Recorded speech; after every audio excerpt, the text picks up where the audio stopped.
Good morning, everybody. You know, the joys of technology. I'm sitting here pressing the mute button and our control room's pressing the unmute button.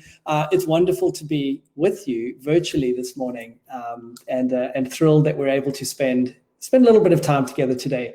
My name is Russell Roth, and I'm going to be essentially a facilitator, a little bit like a train conductor, keeping everything moving as we go through the morning.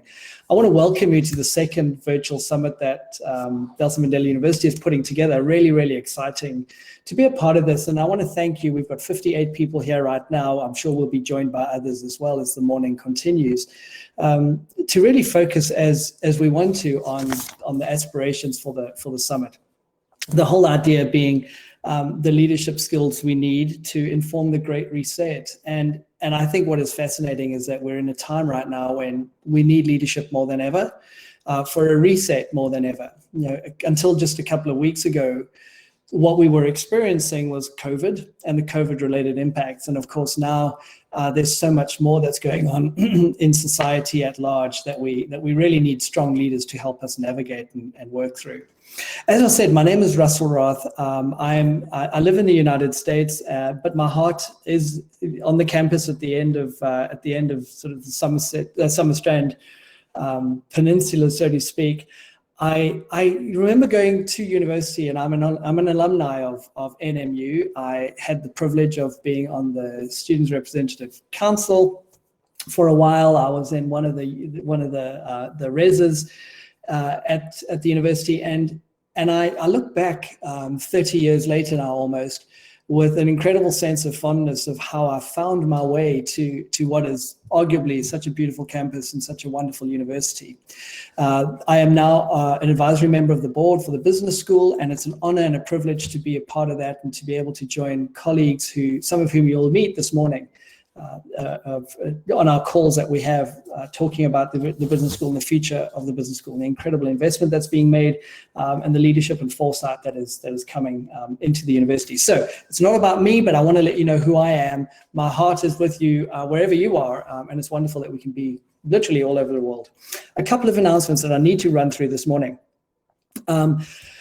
First of all, there's some sponsor information that you can probably find that you're able to have a look at, so you can kind of get into all of that. But really, we've got a couple of incredible speakers today. So I just want to run through who we're going to see kind of in a little bit of a sequence. We're first going to have the director of the business school, who'll do a short introduction for us before we actually are kicked off by the vice chancellor of the university. She and I had a wonderful opportunity just to connect a few minutes ago, and I think it's going to be exciting to get the official introduction from Professor. We then have we host the chairperson of the Mix Foundation, who'll provide an overview of their project, and then we've got some really phenomenal contributors who are bringing in another perspective, largely from business. We have the chief economist of Alexander Forbes, Mr. Isaiah Clanger. We have Mr. Johan Donation, the Chief Operating Officer at Volkswagen Group North America. Side note, very passionate about Volkswagen, one of my early cars with the little Golf. Very fond memories there. We're going to have a wonderful panel that'll be discussing, especially now, some really interesting insights around the automotive sector. That's actually going to be hosted for us. So it'll be a hosted conversation. And then we're going to end off with an address by Dr. Leslie Ann Foster.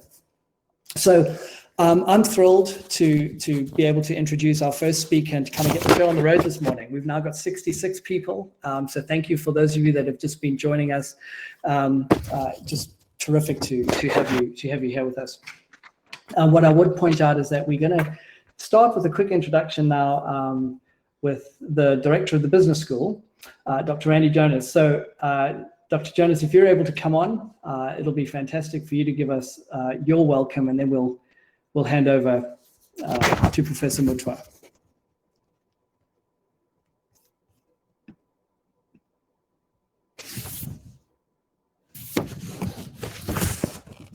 I'm sorry, I think I got them in the wrong order, so there's probably some panic on the other end.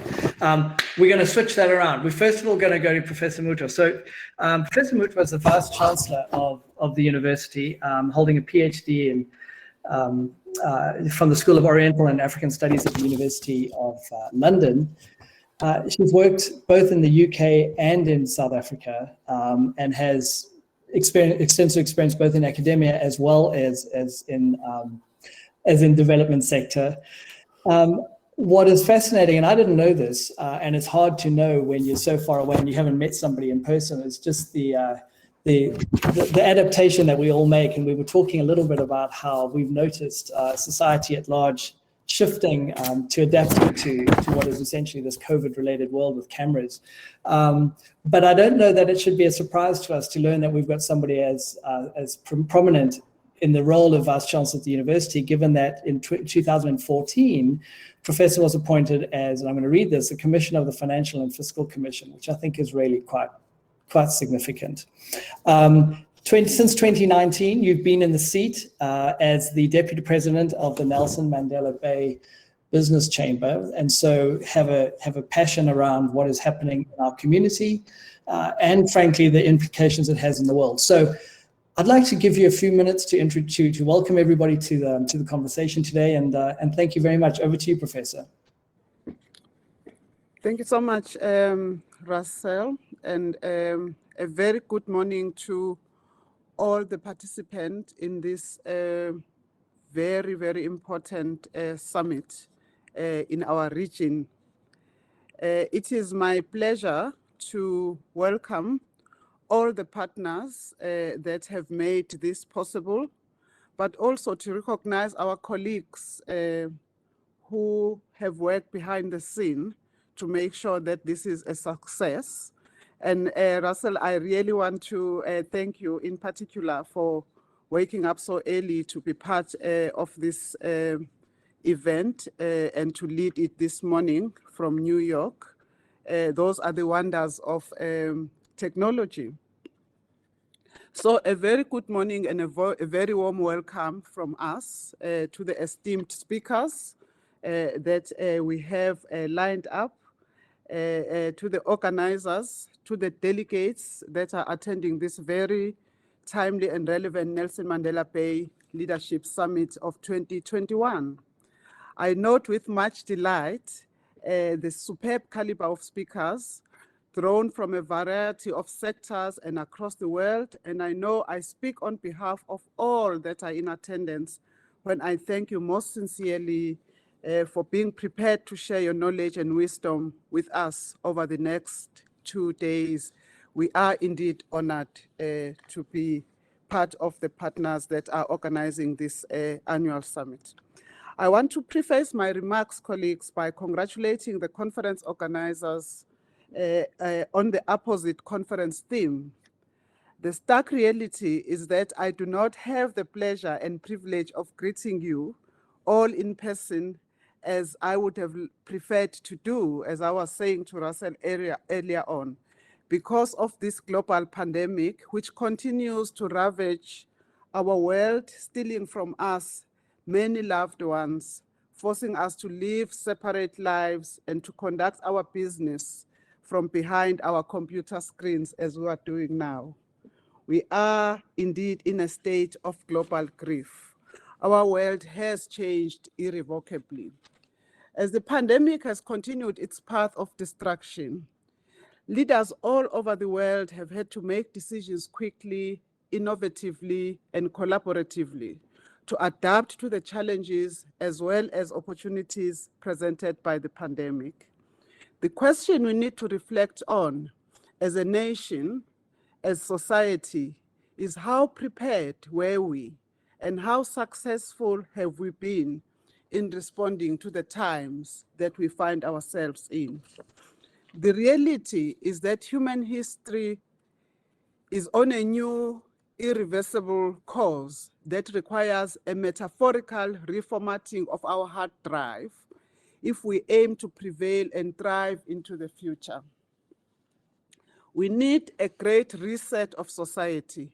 Hence, I'm delighted with this aptly titled summit, Leadership Skills to Inform the Great Reset of Society, from Global Grief to Hope. As General Electric's CEO Jack Welch once said, you have to ask the question, what can we do? What can we do not just to survive, but to turn this into a defining point in history, close quotes. This question, I believe, colleagues will loom large during this summit in the next 2 days. What this pandemic has also done is to reveal to the world to see the ugly reality of a fractured world economy, marked by high levels of inequality, of poverty, and of unemployment. Even in so-called wealthy nations, the yawning gaps between the haves and the have-nots have been exposed, compelling us to revisit the way we lead, the way we manage organizations, and the way we operate. Every day, we find ourselves questioning the very essence and tone of our leadership. And if there was a time when courageous leadership and accountability have come under the spotlight, the past few weeks have been truly instructive, especially here in South Africa. Our commitment as a nation to social justice and rectitude again became an acute focal point as the country grappled with the recent unrest and violence, including widespread looting of businesses in our country. Our country and the world need a revised narrative of hope and restoration. We need leaders, including younger leaders in particular, with vision and temerity to lead us into a more responsible, a more just, and a more equitable world. In its Vision 2030, our university, Nelson Mandela University's promise is to be a university that is in service of society, so that our knowledge contributes to co-creating a sustainable and socially just world. We aim to cultivate a socially conscious, globally connected citizenship that serves the public good. As knowledge citizens, we are cognizant of the mega trends shaping the future, such as demographic shifts, shifts in economic power, accelerated urbanization, climate change, resource scarcity, and technology advancement that have a huge impact on the very existence of civilization. It is within this context, therefore, that we are also reimagining our Nelson Mandela University Business School toward making it being a business school of choice, alive to its context, and a trendsetter in management and leadership development, a change leader for a sustainable tomorrow. We aim to fashion, through our business school, more Africa-purposed responses to our challenges through our business management and leadership education. Our approach, curriculum, content, and target market, but must be more cognizant of the development, business needs, and pressures of our region in particular, of our country and of our continent in all their diversity. As the times we're in are showing us now, one of the most important redirections will have to be our focus on the revitalization of township and collaborative economies to strengthen the competitive edge of small and medium-sized businesses, as this is where most of our society predominates. This could become a distinguishing feature of our business education. True to its vision, and with the onset of the pandemic and hard lockdown in South Africa since March last year, our business school has facilitated thought leadership events. I thank our business school for this. These included business webinars, strategic conversations, and a conference to stimulate innovative thinking for its students, its partners, and stakeholders, all of which are aimed at building resilience to survive and thrive during these fragile and precarious times.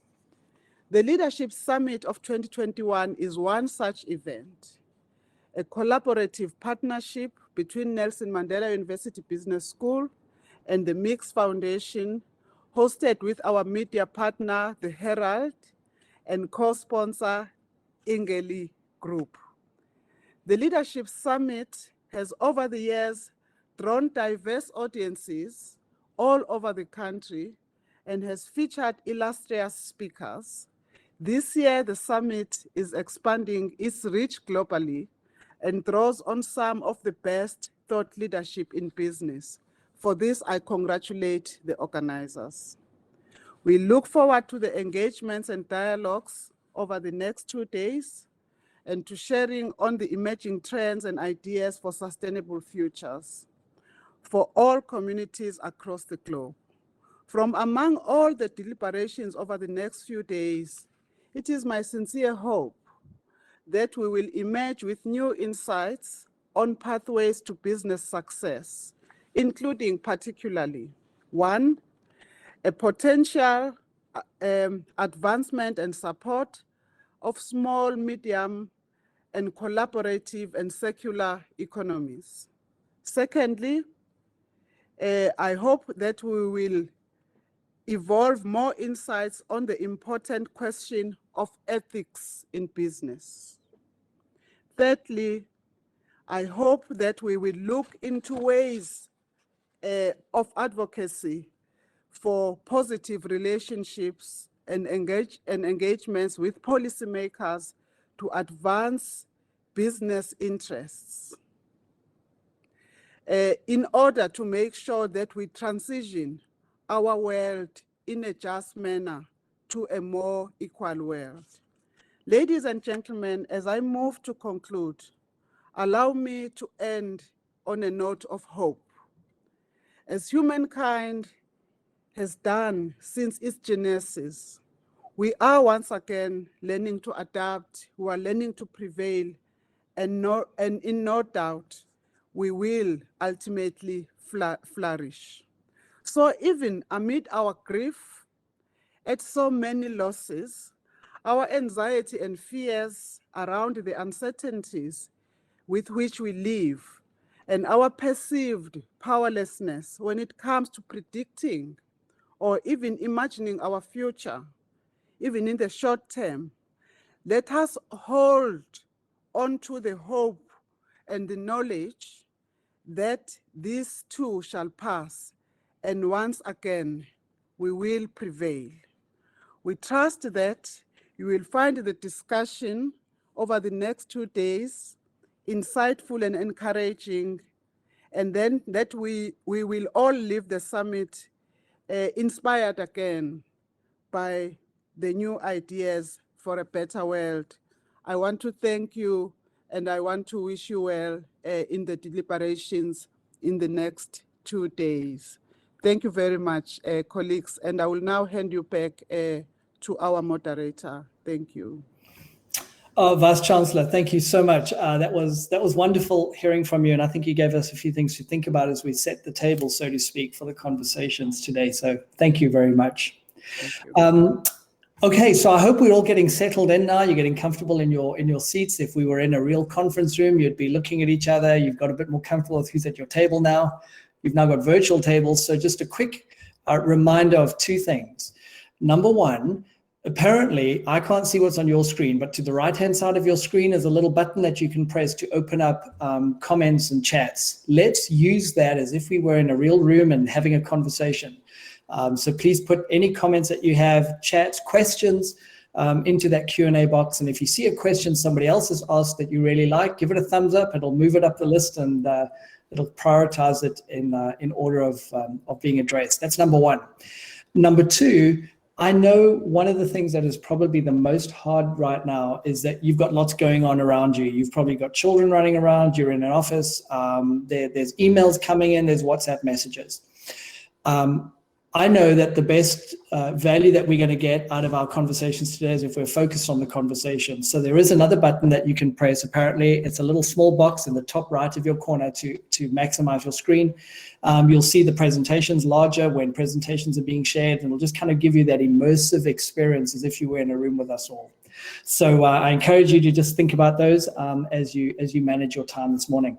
I'm really thrilled now to introduce for the second time. Dr. Jonas, who is actually the director of our business school. And I have to just say, this is not part of the official introduction, but I've had the opportunity to work alongside Dr. Jonas as part of being on the advisory board of the business school. I really look forward to our conversations. I really look forward to our discussions because they are rich, they are well guided, they're informed, and there's good energy. And a lot of that comes down, of course, to the person who runs that, which is Dr. Jonas. So just a personal thanks, Dr. Jonas. It's great to be on this platform with you. And with that, I'm going to hand over to you so that you can introduce everybody or welcome everybody to the day. Thank you, Russell. And it is, ladies and gentlemen, my privilege this morning to welcome you once again to this summit, the second as a virtual edition, but also the 8th summit in the history of the Business School and the Mix Foundation. It is an honor indeed, Russell, to also have in our midst this morning, Professor Mutwa, our Vice Chancellor, and also Professor Keet, one of our Deputy Vice Chancellors, and Dr. Nkwebi. Also would like to acknowledge the presence of the Chairman of the Mix Foundation, Mr. A. Mohammed, and of course, he's also a member of our advisory board. I must also post an apology for Mr. Alfred da Costa, who's also the chairperson of our advisory board and a member of the Mix Foundation, a trustee indeed. Unfortunately, he will not be able to be here with us this morning. And I do this project overview and welcome on his behalf this morning. Also, great thanks and welcome to our panel of illustrious speakers, as well as our esteemed guests this morning. It's wonderful having you here this morning. I think we have over 100 people now in the summit already. This is, as I said, our second edition of the virtual summit, and it comes from a very, very compelling vision that we had to facilitate leadership discourse for sustainable futures for all people across the globe. It is indeed a collaboration between the Mix Foundation, the Nelson Mandela University Business School, and we've onboarded the Herald, part of the Arena Group, as well as Ngeli, our sponsor, to make this a success, together with Event Options, our partner that's sharing the platform, Remo, with us today. So we recognized our interdependence as organizations and that our network of relationships will help us to achieve the creation of value through leadership discourse. So as part of our mission, we want to provide for people in the summit and the future ones a niche continuous learning experience for a global cohort of leaders and managers through stimulating and engaging leadership discourse, whereby we feature the best in thought leadership in contemporary issues that affects economy, business, and society. This year, we based our leadership theme on the Great Reset. Now, as you know, the World Economic Forum meeting in June 2020 was named the Great Reset. It was the 50th annual meeting of the World Economic Forum. And we decided to latch onto that theme. And that is why we named it the Leadership Skills to inform the Great Reset of society from global grief to hope. So intertwined with the business nature of the summit, we also bring in the whole idea of social justice and social cohesion, particularly a world that faces high levels of unemployment and poverty and inequality. The sub-themes of our summit, as you will see from the speakers when they come around with their topics, are contemporaneous and constitute the mainstay of leading in turbulent and disruptive times. COVID-19, as you know, was a black swan event. In this VUCA, turbulent and unpredictable, uncertain world, the Leadership Summit has now, over the years, drawn audiences from all over the country and featured illustrious speakers. And this year, we aim to bring the summit again to expand our reach and draw on the finest in thought leadership. So the summit not only purports to understand the emerging new world order, but seeks to actively create a vision for sustainable futures for all people. It is hoped that the collective thought leadership will build strategic foresight so that we can learn from the future. And in saying that, we try to also overcome the bridge between leadership and community. Here we conceive the idea of leadership as a collective within the concept of community. So leadership for collective intelligence is a transformational learning experience. It equips leaders with tools, techniques, and practices that will enable them to think and act systemically, as well as build powerful teams that deliver, to bring about shifts at scale, whether in strategic thinking or in cultural change. Roosevelt Moskanter wrote the book in the 1990s, I think it was 1995, World Class, Thriving Locally in the Global Economy. She speaks about leaders having to reinvent organizations to meet the challenges and an emerging new organizational model. And that model is informed by what she calls 5 Fs. The first F stands for leaders must be focused. Secondly, fast. Thirdly, flexible. And then friendly and fun. That is what she defines as the 5 Fs as part of success in organizations today. With this new wave of social concerns and a community spirit, it's important to bridge that gap between leadership and community and organizational life, and business connecting with communities more than ever before. So what is the meaning of community? It means that we have to look at, in our leadership ethos, how do we restore the spirit of community to re-engage and to ensure a strong economy and high quality of life.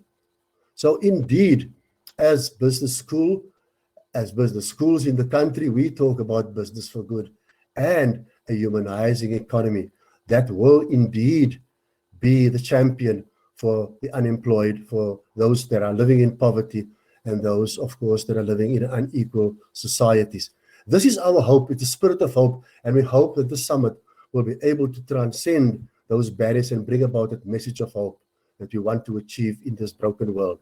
So in conclusion, and I want to thank you for being here this morning once again, it is about awakening humanity once again in business and society. I hope you will enjoy the summit, and I hand you back now to Mr. Roth. Thank you so much, Russell. Fantastic, Dr. Jonas. Thank you. It's great to have your framing, and I think what is particularly interesting is what Roosevelt Moskanter wrote, those 5 Fs, and I think we're going to see those 5 Fs being played out today, actually, as we go through this conference. We've got a lot. There's a lot of really, really rich content, and so I kind of made note of those myself. The fact that we're going to focus. We are going to go quite fast at times, but we want to make sure there's good opportunity for conversation. In terms of flexibility, one of the things that I do want to point out is that we've also allowed for what we hope will be a really engaging experience. And I appreciate the fact that there's a couple of conversations in the chat already, so please keep those going. Also use this as an opportunity to see who else is here. It was wonderful. I was just scrolling through the participant list and I saw some old friends of mine. They're not old. They're long-standing friends of mine. George Yerolimo and a couple of other people whose names I see. It's wonderful to see your names. Hello, George. And then also use the Q&A function, please. Let's kind of make this as interactive as we can. We're going to try and be friendly. We're going to try and be fun.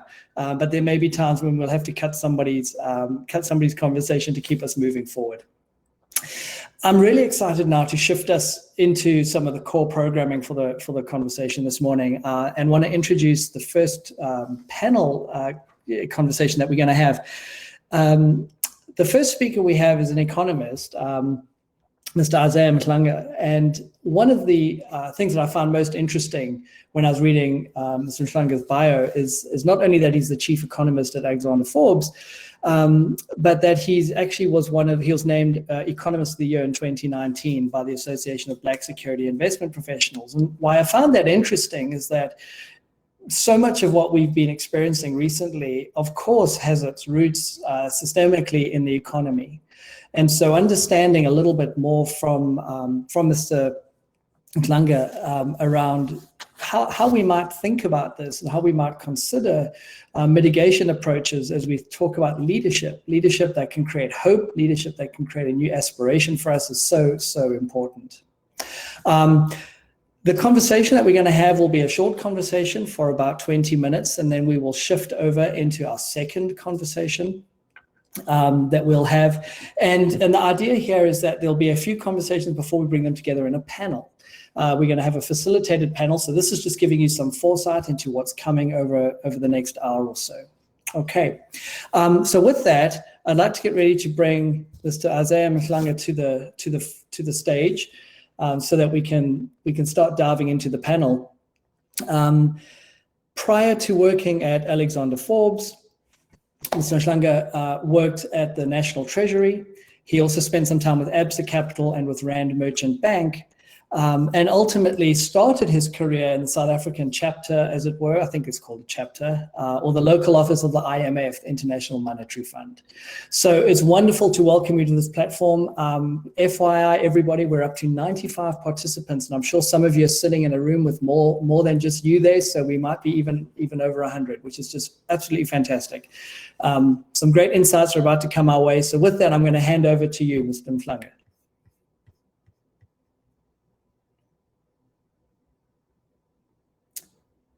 I just want to make sure, Mr. Mhlanga, do you have?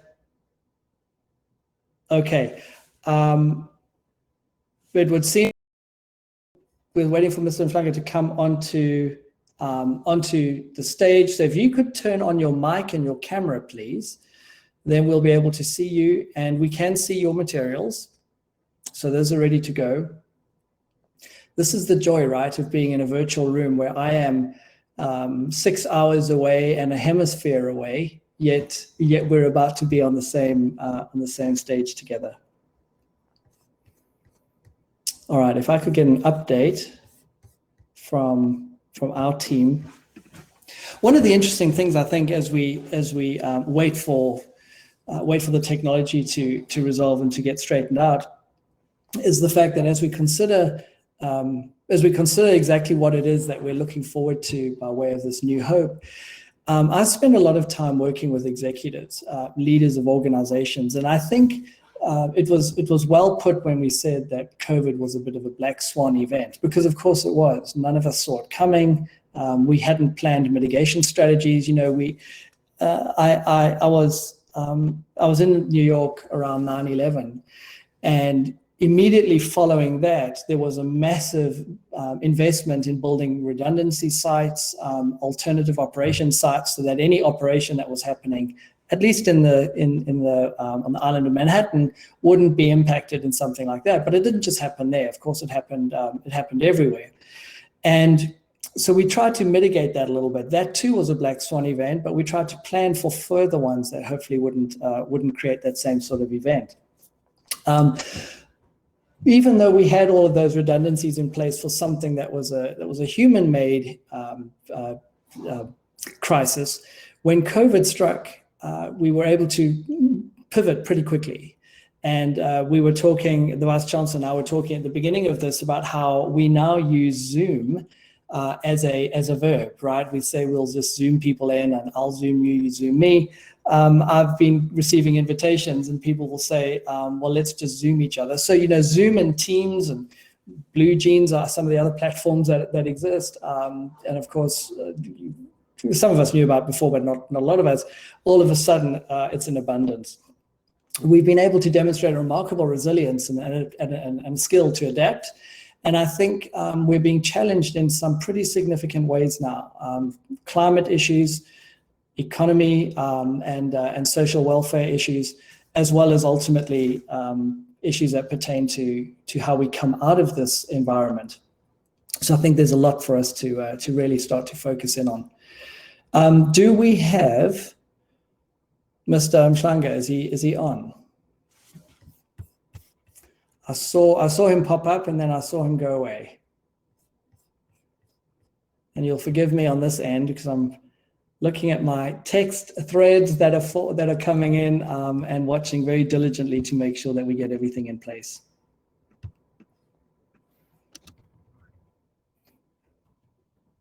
I know there's that awkwardness that people have when there's a silence. Well, here's a quick question for you. If you wouldn't mind, please going over into the chat box. So on your right-hand side, there should be the little button that's blue. It's blue for me, but I believe it could also be green. But then again, I'm colorblind, so who knows what color it is. And there's a chat box. What I'd like to hear from you is in that chat box, if you could just go in and let me know where you're coming to us from today. Is it the Eastern Cape? Is it somewhere else in the world? So if you wouldn't mind just typing in so we can get a sense of exactly where we all are. Thank you, Joseph from Cape Town. That's the Western Cape. Western Cape, one for the Western Cape. Let's see who else we've got. Thank you very much. East London, Johannesburg, Eastern Cape, Nelson Mandela Bay. Oh, this is wonderful. This is great. Centurion. Okay, wait, I have to go back up to the top now to read all these slowly. PE, Joburg again, Eastern Cape, lots from Eastern Cape, Nelson Mandela Bay, that's wonderful. Friendly City, that's okay. NMB, PE, East London, Kariga. Oh, I love Kariga. Kariga is marvelous. It's like heaven on earth there, isn't it? Durban. Thank you, Mr. Pile, coming to us from Durban. Uitenhage, of course, the heart of our automotive industry. PE. Oh, that's wonderful. Thank you. Kariga is new name for Uitenhage. Okay, well, thank you, Sue. Thank you, Sue. It's fantastic, really, when you think if we were all, and I don't know what's going to happen when we're actually into post-COVID. You know, are we even going to want to go to conferences anymore? I do hope so. The opportunity for us to connect like this, where we can be on a virtual platform and have pretty much everybody for all over the world joining us and being in a conference. I was on a conference last night in Australia, and we had 800 people. And a fair number of them said that if it had been held in person, they probably wouldn't have been able to go because, you know, they have to find childcare and all sorts. So it'll be fascinating to see. I'm really excited to get back to going in person, but I think we will always try and see if we can try and accommodate people who want to join us virtually, because it does seem a little bit exclusive when you go back to in-person only, and all of the people who want to join us virtually are unable to do that. So yeah, it's fantastic to see everybody. Appreciate that. And I would also need some help with the spelling and probably also the pronunciation. No, you're not going to get to hear me try it today, but maybe somebody will give me some coaching this afternoon, and we can move forward that way. So yeah, one of the interesting things is we're gonna make a decision in a second. I think we're having some technology issues, so we'll make a decision in a second if we'll just flip the order of our presenters this morning. And if we do that, that'll not be a problem. Mr. Donation, just a heads up that we may come to you a little bit sooner, but maybe somebody's giving you that heads up. Okay, I'll just call you GQ for now.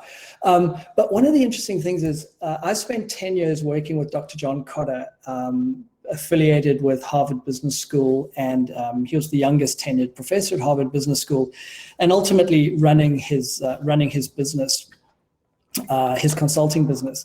And what Dr. Cotter, in 1995, he wrote a seminal book called Leading Change. And what was interesting is that book came out of the 1994 Harvard Business Review article called Why Transformation Efforts Fail. Transformation efforts fail, and Dr. Cotter outlined at the time approximately 8 reasons for why transformation efforts fail. And that became the basis of the foundation for the transformation work that we built, and the method and the methodology that we built out at Cotter. And one of the big observations that we had is that increasingly we're living in a world that is overmanaged and under-led, right? Think about that for just a second. We've invested so much time in building managers. We go through management school, management training programs, and the idea of managing is very different to leading, although we often use those terms and expect those skills to be applied synonymously. Ultimately, what happened is you've got a case where in the case of management, good managers never surprise people. Right? Good managers always deliver what's expected. So they're on budget, they're on time, they get the job done. A good manager doesn't create huge surprises. Sometimes they'll go above and beyond, of course, but generally speaking, when you look at performance appraisal systems, managers are rated well for delivering an expectation, and certainly an expectation that is expected. Leaders, on the other hand, almost need to abandon domain expertise. They don't need to have subject matter knowledge, but their whole challenge is to create the right environment and the right infrastructure for their teams to thrive. And we've heard people talking about surviving and thriving this morning. Great leaders are able to do that. They're able to create the environment where if I don't know everything about this content, it doesn't matter. I'm going to help you be a hero in solving the problem. And coming in to do that. And I think increasingly that's one of the things that we found about why transformation efforts fail. We have great managers who try and lead transformations. Managers can manage transformations, but really can't lead transformation. So it really is interesting as we start to explore this world of leadership and management a little bit with the perspective of hope. All right, Dr. Jonas, thank you for your prompt in the text. And Mr. Donation, I think we are ready to go. So we're going to flip to you if you're okay with us doing that. And what I'd like to do is, so in terms of the agenda, we're going to just flip around our speakers this morning. A quick introduction. As a fellow NMU alumni, Mr. Donation is the Chief Operating Officer of Volkswagen Group North America. He's held various positions, including that of being a management consultant. We have that in common, and has spent some time with both General Motors, Cadillac, and Infinity Group, as well as Audi, or Audi, I guess, as we call it back in South Africa, both Audi in America and Audi in Japan. So that must be fascinating as well. Starting off his career with BMW, I think it was in Auto Bavaria quite some time ago. So a fantastic history and depth of experience, Mr. Donation. It's wonderful to have you. I think you're also in the US, so it's early your time. And I see Chattanooga, Wolfsburg, and Shanghai on the clocks behind you. And 5:40 a.m. on the East Coast in the US. So I'm going to hand it over to you and let you spend a little bit of time talking with us this morning. Thank you so much for joining us. Mr. Donation, you are on mute, so if you'd be able to just hit your mute button, that'll be terrific. Thank you.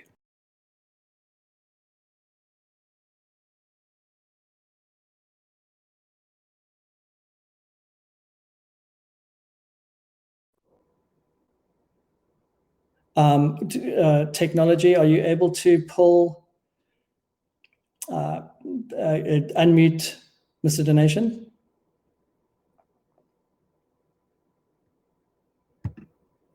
We can see you. Thank you. Thank you for bringing in tech support.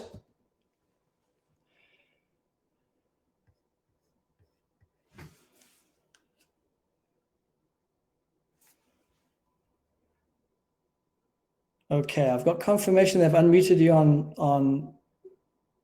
from the platform side.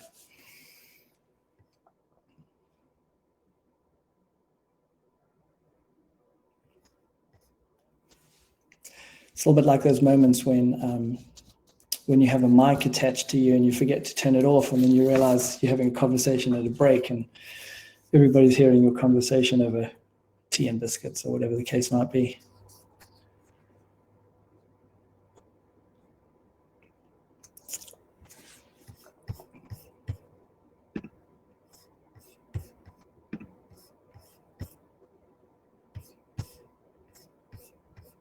Okay, we're going to get there. No, there's. Oh, you mean? Ms. Clanger, if you wouldn't mind going on mute for us, please. We're going to come to you in just a second. So thank you very much. And if you could turn your camera off for us as well, that'll be great. We'll be with you in about 20 minutes. Thank you.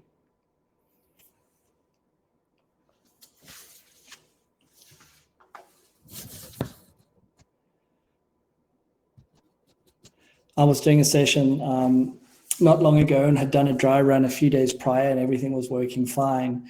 And came into the session on the day of the conversation, only to find that I needed to do an update. And so I thought, all right, I'll do this, and we'll get ready to go do the update, and process the update. And of course, nothing would work after that. So it wasn't great. I see, Mr. Donation, you're saying your mic is on. I'm still seeing the mute button on this end. I cannot see mute, unmute. Please unmute. Here's what I'll do, Mr. Donation, if it's okay with you. Well, there we go. Well, there we go. Can you hear me now? I can hear you. I'm going to hit mute because there's an echo. Over to you. Over to you. All right. Well, not sure what happened. All the indicators on our side were green, but we seem to have exorcised the bug. Well, hello and greetings to each of you. Thank you very much for the kind introduction.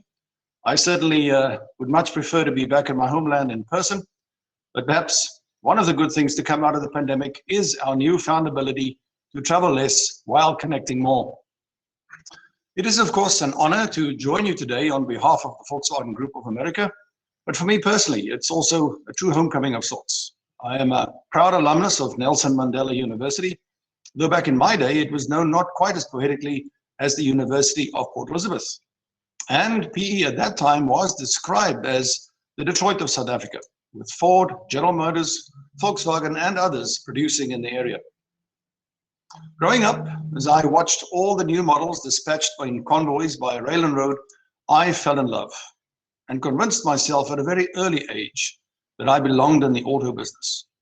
But by the time I entered university, economic sanctions against apartheid had taken their toll on vehicle sales, and so by the time I graduated, entry jobs in the auto business were rather scarce. But I ended up finding what I thought was the next best thing. I entered into public service, working in the Department of Transport. After all, it had to have something to do with cars.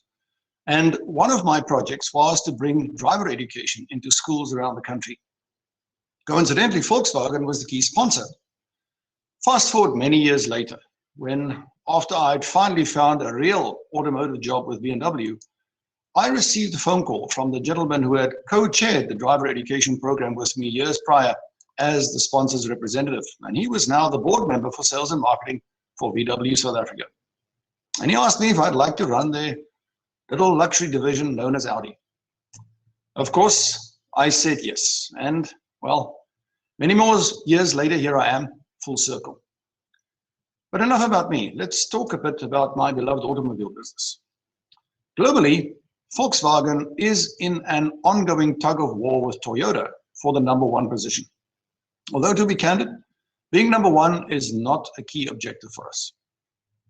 In 2020, although COVID set us back some 15% from the previous year, the Volkswagen Group sold a total of 9.3 million vehicles across our 12 brands, with the help of over 650,000 employees working in concert to deliver those vehicles from 118 manufacturing sites, including the one just up the road in Kariga, to proud new owners around the world.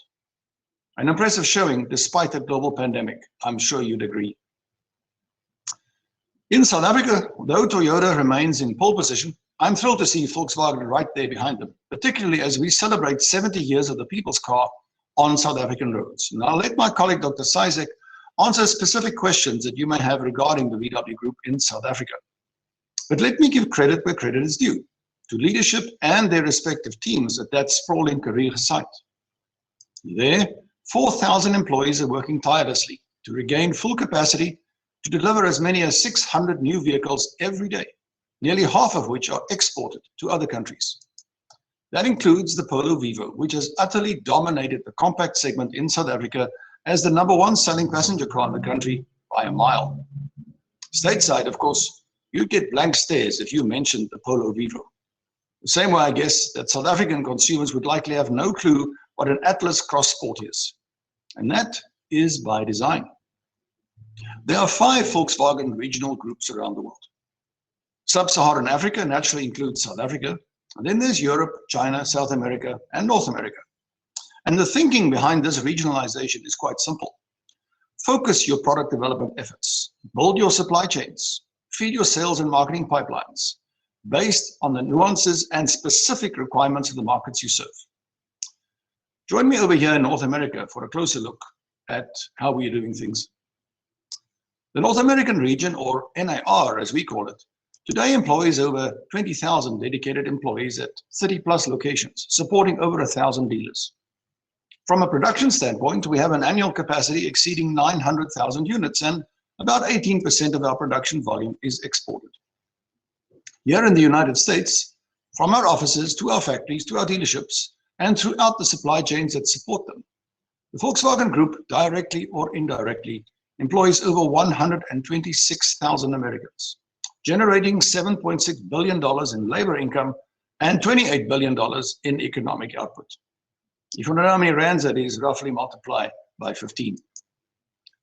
Our Chattanooga plant is the heart of these operations and has the capacity to produce 235,000 vehicles every year. Here we are producing the Passat, the Atlas, and the Atlas Cross Sport, our flagship SUVs developed specifically for the American market to feed its ravenous appetite for sport utility vehicles. Subject to the availability of semiconductors, we expect to reach a record production volume at this plant in 21. By the end of 2022, we will have invested $4.3 billion all in here in Chattanooga, including our most recent $800 million expansion to support electric vehicle production, beginning with the ID.4, which will start rolling off the line next year. This little spaceship is not only part of our ambitious EV strategy, but critical to our SUV strategy in the region as well, which takes us down to Mexico to meet the other SUVs in our portfolio. The Tiguan, which is Volkswagen's #1 selling SUV both globally and in America, and the recently launched all-new Taos, a compact SUV designed and named specifically for the American market. Puebla is located roughly 220 kilometers west of Veracruz, Mexico's main Atlantic port.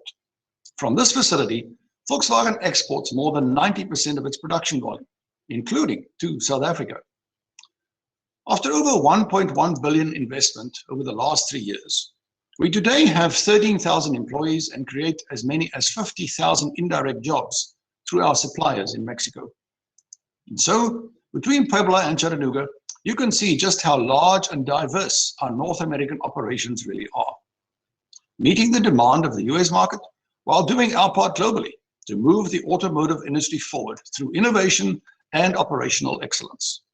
And critical to those efforts is, of course, employee development, both at the technical and managerial levels. Through the North American region, we're investing millions in educational programs, including leadership and supplier training. Because if the last 18 months have taught us anything, it's how critical the right leadership and the right suppliers truly are. I'll spare you a recounting of the emotions we felt as individuals and as an organization in the early days of the COVID pandemic. You are painfully aware of those emotions because you all felt them too. The pandemic brought our lives and our business to a screeching halt. It was something that literally none of us had ever experienced in our lifetime. And so we quickly had to ask, now what? Of immediate concern, of course, was ensuring the safety of our employees, their families, and our dealer organization. And then we quickly announced measures to protect the livelihoods of our workforce. Simultaneously, however, we faced a significant liquidity challenge. With everything in lockdown and no revenue, we were experiencing a cash burn of around $15 million, or over 700 million rand per day across the NAR. Even a very healthy balance sheet gets ugly quite quickly under those conditions. So we deferred investments, eliminated marketing spending, halted construction, delayed IT projects, froze hiring, with an intense focus on inventories and attacking structural costs with vigor. All of this helped us batten down the hatches and storm-proof the business. By the end of 2020, we'd lost about 60,000 units of production across the North American region due to the pandemic. But we survived and returned leaner and better equipped to handle future challenges. Through it all, it was the chief concern of leadership to ensure the safety of all employees, including job security. And I'm proud to say, although some were furloughed due to federal assistance rules, we never laid off anyone. We kept the organization and the team intact. As time went by, we had to figure out the reality of restarting essential activities. And restart certainly was not plain sailing. Not everything can be done remotely via a Zoom meeting. You can't do engineering development or prototype testing remotely. You can't distribute parts remotely, and you certainly can't build cars from home. Some employees couldn't return to work. They had vulnerable elderly parents at home, or suddenly had to teach class for children whose schools remained closed. And some simply didn't want to return. Others still became ill and couldn't come to work. And so absenteeism in the workforce, both for our operations but also for our suppliers, posed a considerable operational challenge. It requires bold leadership and a degree of courage to make the determination to proceed under very difficult circumstances. No enterprise could survive an indefinite shutdown while ensuring long-term employment for all. And so the pragmatic reality of restarting our business created the extremely painful necessity of establishing what essentially amounted to a two-class workforce. Those who can work from home and those who, by the nature of the job, had to be on site. When circumstances permitted, workers in some job categories would simply have to return to on-site work. And we therefore created a work environment which could minimize risks with proper protocols for sanitation, social distancing, access control, personal protective equipment. We laid on dedicated transportation for our employees so that they wouldn't have to use public transportation, and so on. Over time, workers recognized these safety protocols were highly effective. In fact, the infection rate amongst VW employees was far lower than for the general population. As their confidence grew, so the absenteeism challenge abated. It also decreases the risk of exposure for all employees to keep non-essential workers working remotely. And so for the most part, we did, adjusting our daily routines to adapt to the new normal. And all was on its way to being well, until it wasn't. As we face down our next challenge, the global shortage of semiconductors, which is currently impacting our industry, many of the lessons and the discipline learned during the pandemic are standing us in good stead. No doubt, the way society will organize work is going to change dramatically as we emerge from the pandemic. Many of our practices and customs from the past are simply no longer compatible, as technology enables our workforce to determine how they wish to work. As I've said before, there are some job categories which simply require an on-site presence. But for the thousands of positions which are not bound by location, the flexibility of working remotely is no longer just a perk, it's become a requirement. It is shaping a new set of expectations from top talent, who can now make the case that working remotely increases productivity from wherever they choose to do that work. On a macro level, progressive employers have accepted this fact and are broadening their search for talent. For example, San Francisco tech companies are hiring in Chattanooga at lower costs, allowing these new additions to work remotely. And New York talent is relocating to Chattanooga while keeping their New York employment to enjoy the lower cost of living and reduced taxes. This phenomenon is transforming how the world works right before our eyes. And as far as Volkswagen is concerned, we too have developed a new way of organizing work, which recognizes that different jobs require a different level of on-site presence. Now, let me say, with a few very specific exceptions, I personally do not believe that permanent remote work is sustainable in the long run for most commercial activities. Organizations function by virtue of formally defined processes and policies, but informal interaction and informal relationships are, for me, the lubricant which makes organizations work. And in the absence of face-to-face interaction, the only opportunity for employees to engage one another when working remotely is when they have a formal online meeting. As we all know, the nature of complex work means there are frequently divergent opinions, and the absence of face-to-face interpersonal relationships over time can result in conflict between colleagues, because the only time they engage is when they are expressing these differing opinions. This is not conducive to good work in the long run. Recognizing that not everyone has to be on site all the time or even at the same time, the VW NAR has adopted a hybrid model, and we are organizing our real estate footprint accordingly. Our North American headquarters is being relocated into smaller premises, where we will arrange our capacities around the notion of partial on-site presence, with hoteling workstations, disbanding the traditional model of a dedicated workstation for every employee. In our factories, I mentioned earlier the impact the high degrees of absenteeism and labor turnover has had. And this is being felt throughout the US economy, where difficulty remains in attracting lower skilled labor. But digitalization is creating efficiencies, and opportunities are emerging to harness technology to fill in the gaps. For example, we can use digitization to do predictive maintenance and dramatically reduce plant downtime due to equipment failures, or even reduce planned shutdowns for maintenance at scheduled intervals. With analytical tools based on real-time data collection, we can develop predictive models to execute maintenance only as and when it is required. Similarly, in terms of quality control systems, Digitization is allowing real-time data feedback throughout the production process and can allow for instantaneous adjustment to processes where required. So, as we integrate digital ecosystems across the functions, it can also transcend the boundaries of the enterprise. We could have, for example, common industry-wide digital platforms where we anonymously share information with suppliers, who can then see OEM and dealer inventory levels, production planning schedules, new retail order intake rates, etc., to predictively give insight into early trends developing in market demand and proactively adjust their own production planning schedules accordingly, so that we build more efficiency into the system. No delays, no redundancy, no waste, no shortages.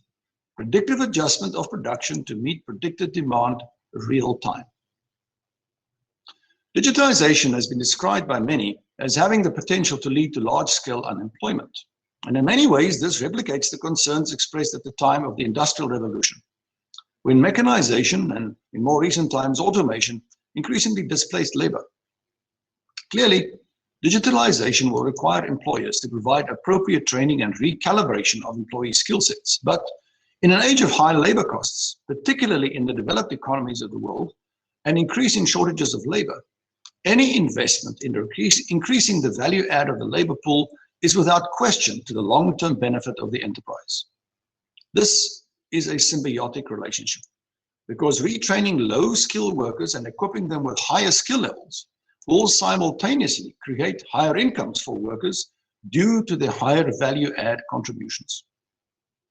The digital age was already transforming society and increasing productivity while reducing costs, and the pandemic simply accelerated digitalization in many ways, including, by the way, even buying cars online, which VW dealers in America have not only adapted to, but embraced. There are time lag effects, to be sure, but in the long run, I believe digitization will elevate the standard of living and transform the world in the same but exponentially more impactful way as did the Industrial Revolution a few hundred years ago. Ultimately, at Volkswagen, we are not only keenly embracing this future, but we are determined to help shape it with regionalized approaches that empower employees to find better ways of doing business together. When loosely translated, the Xhosa word Ubuntu can quite elegantly sum up a rather simple philosophy. I am because we are. It is listed as one of the values of Nelson Mandela University, and I may borrow it for my team as well. This conference is, of course, about leadership, about our shared transition from global grief to hope. The challenges we have faced over the last 18 months were real, and they still are. I am proud to say that my team, although spread throughout the North American continent, has rallied together like never before. We are not only producing more vehicles than ever, despite the challenges, we are producing them at the highest level of quality we've ever attained. We are working in concert, breaking down the silos that kept us isolated for so long and collaborating in innovative ways. And you can see the results in the marketplace. Look no further than America for proof. The VW brand is red hot.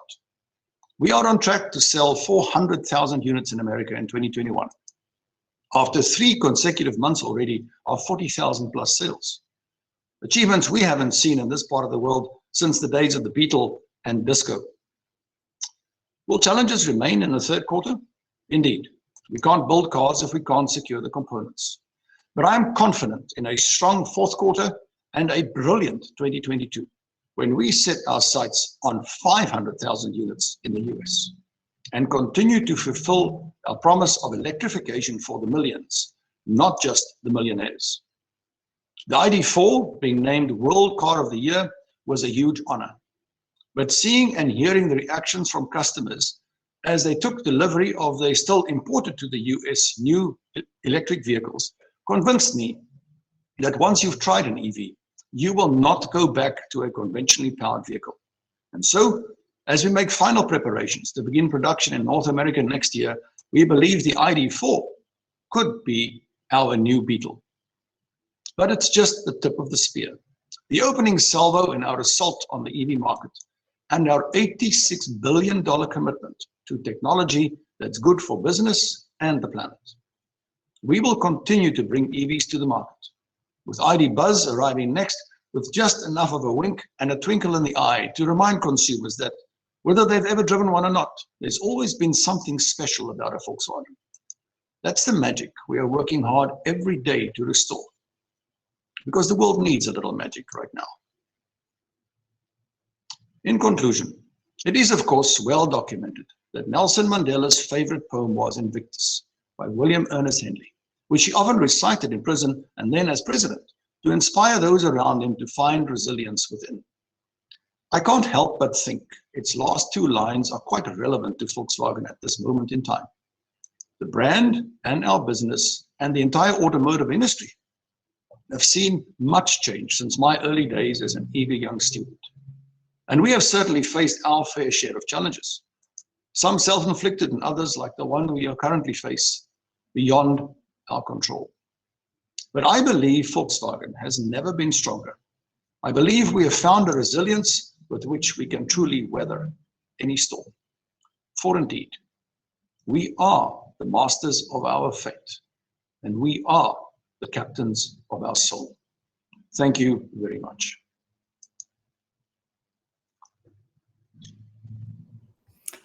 Johan, thank you. That was terrific. I'm very excited. I couldn't stop. Really exciting and thrilling to hear what's going on in Chattanooga, and the role that you're able to have, taking an NMU alumnus and the badge of NMU into the world. So thank you. That was just fantastic. I know that we're going to be introducing you onto a panel in just a second, so I'm going to ask you if you wouldn't mind turning your camera off for us. And we're going to transition very quickly so that we don't lose a lot of time. But it was just fascinating. I think somebody just commented in the chat, just fascinating your response, not only to COVID, but obviously with the parts and the supply chain and the shortage of components, and just how it's impacting you in so many different ways and what you're able to influence.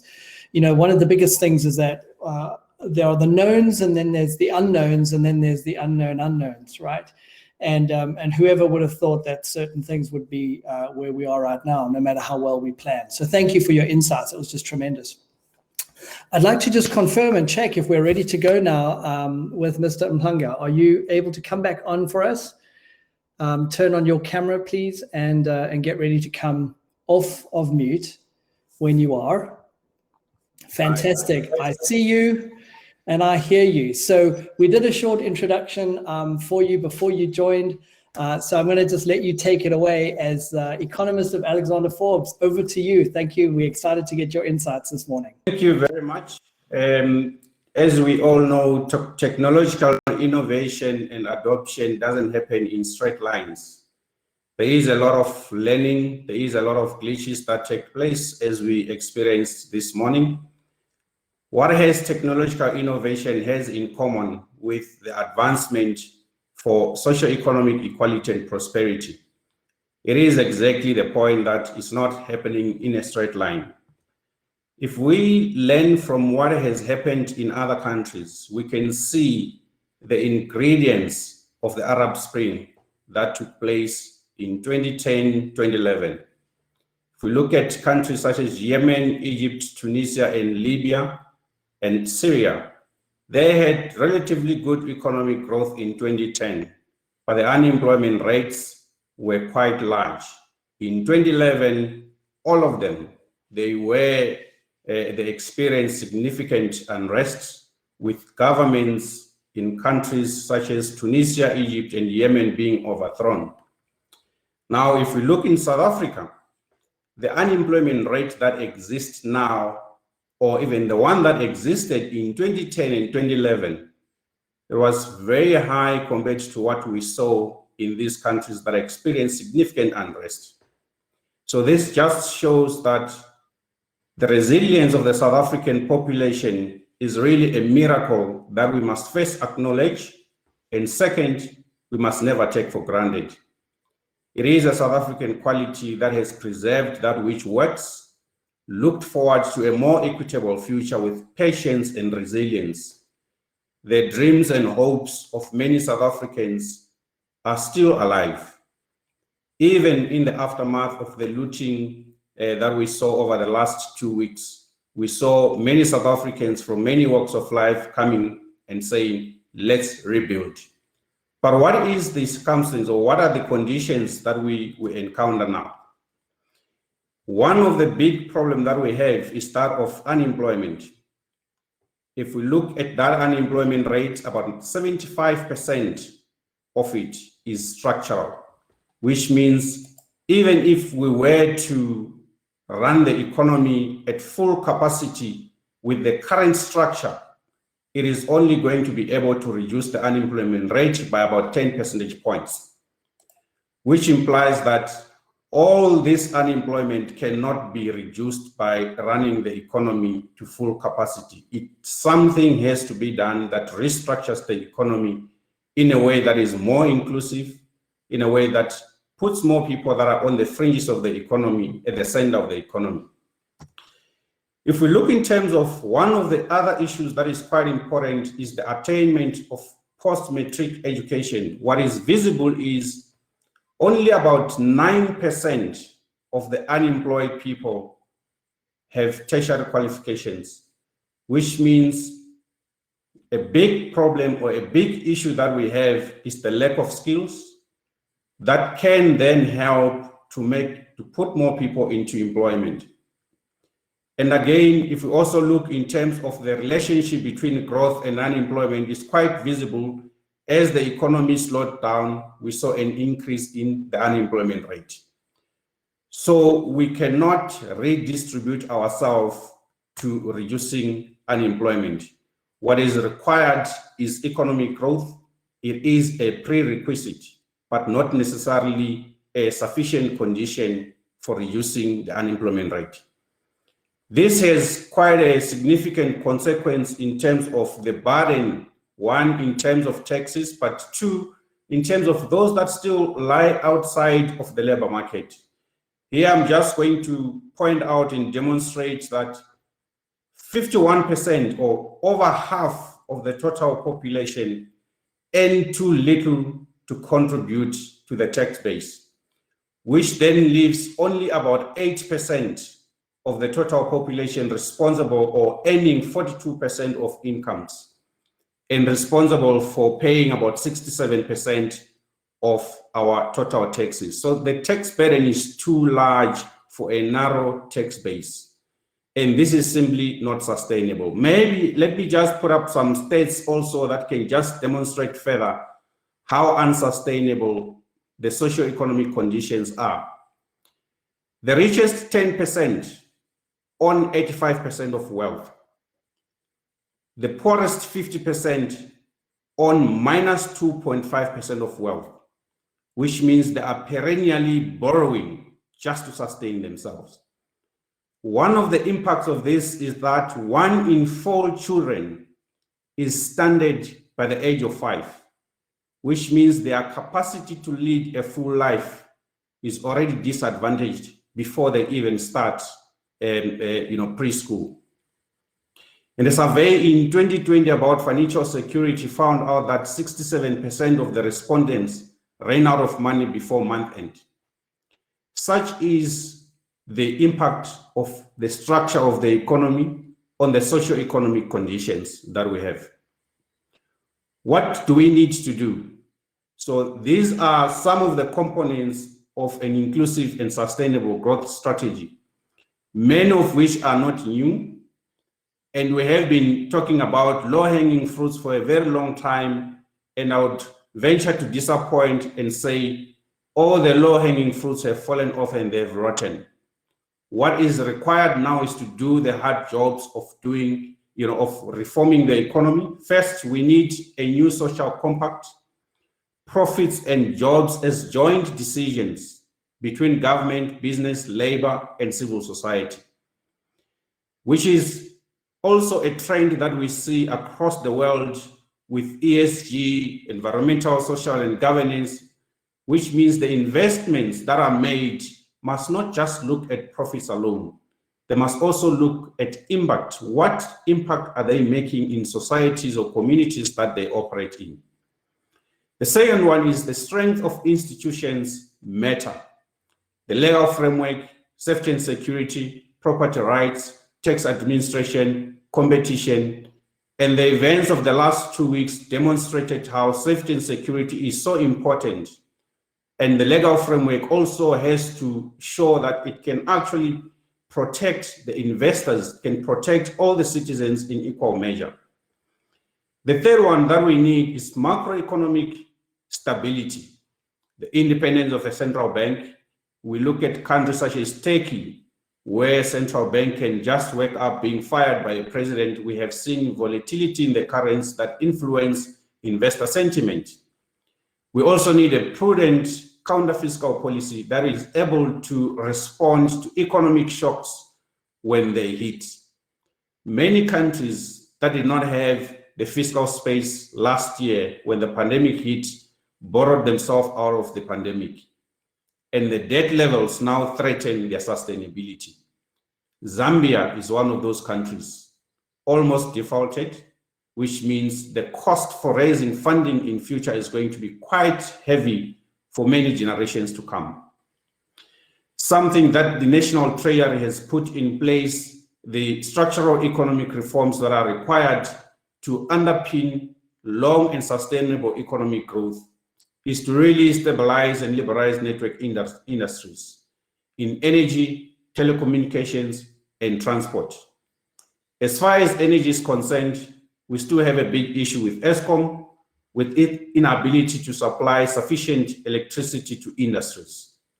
But the recent increasing of the limits that are allowed for private companies to generate up to 100 megawatts of energy for their own use without needing licensing is a big step in the right direction. We're still waiting for the spectrum release within the telecom space, but for transport, it's also a big hindrance, particularly for big manufacturers such as the automotive sector. I was speaking earlier on with senior executive for Volkswagen, who pointed to me that one of the big problems they have is transport logistics, just to ship manufactured cars to the port.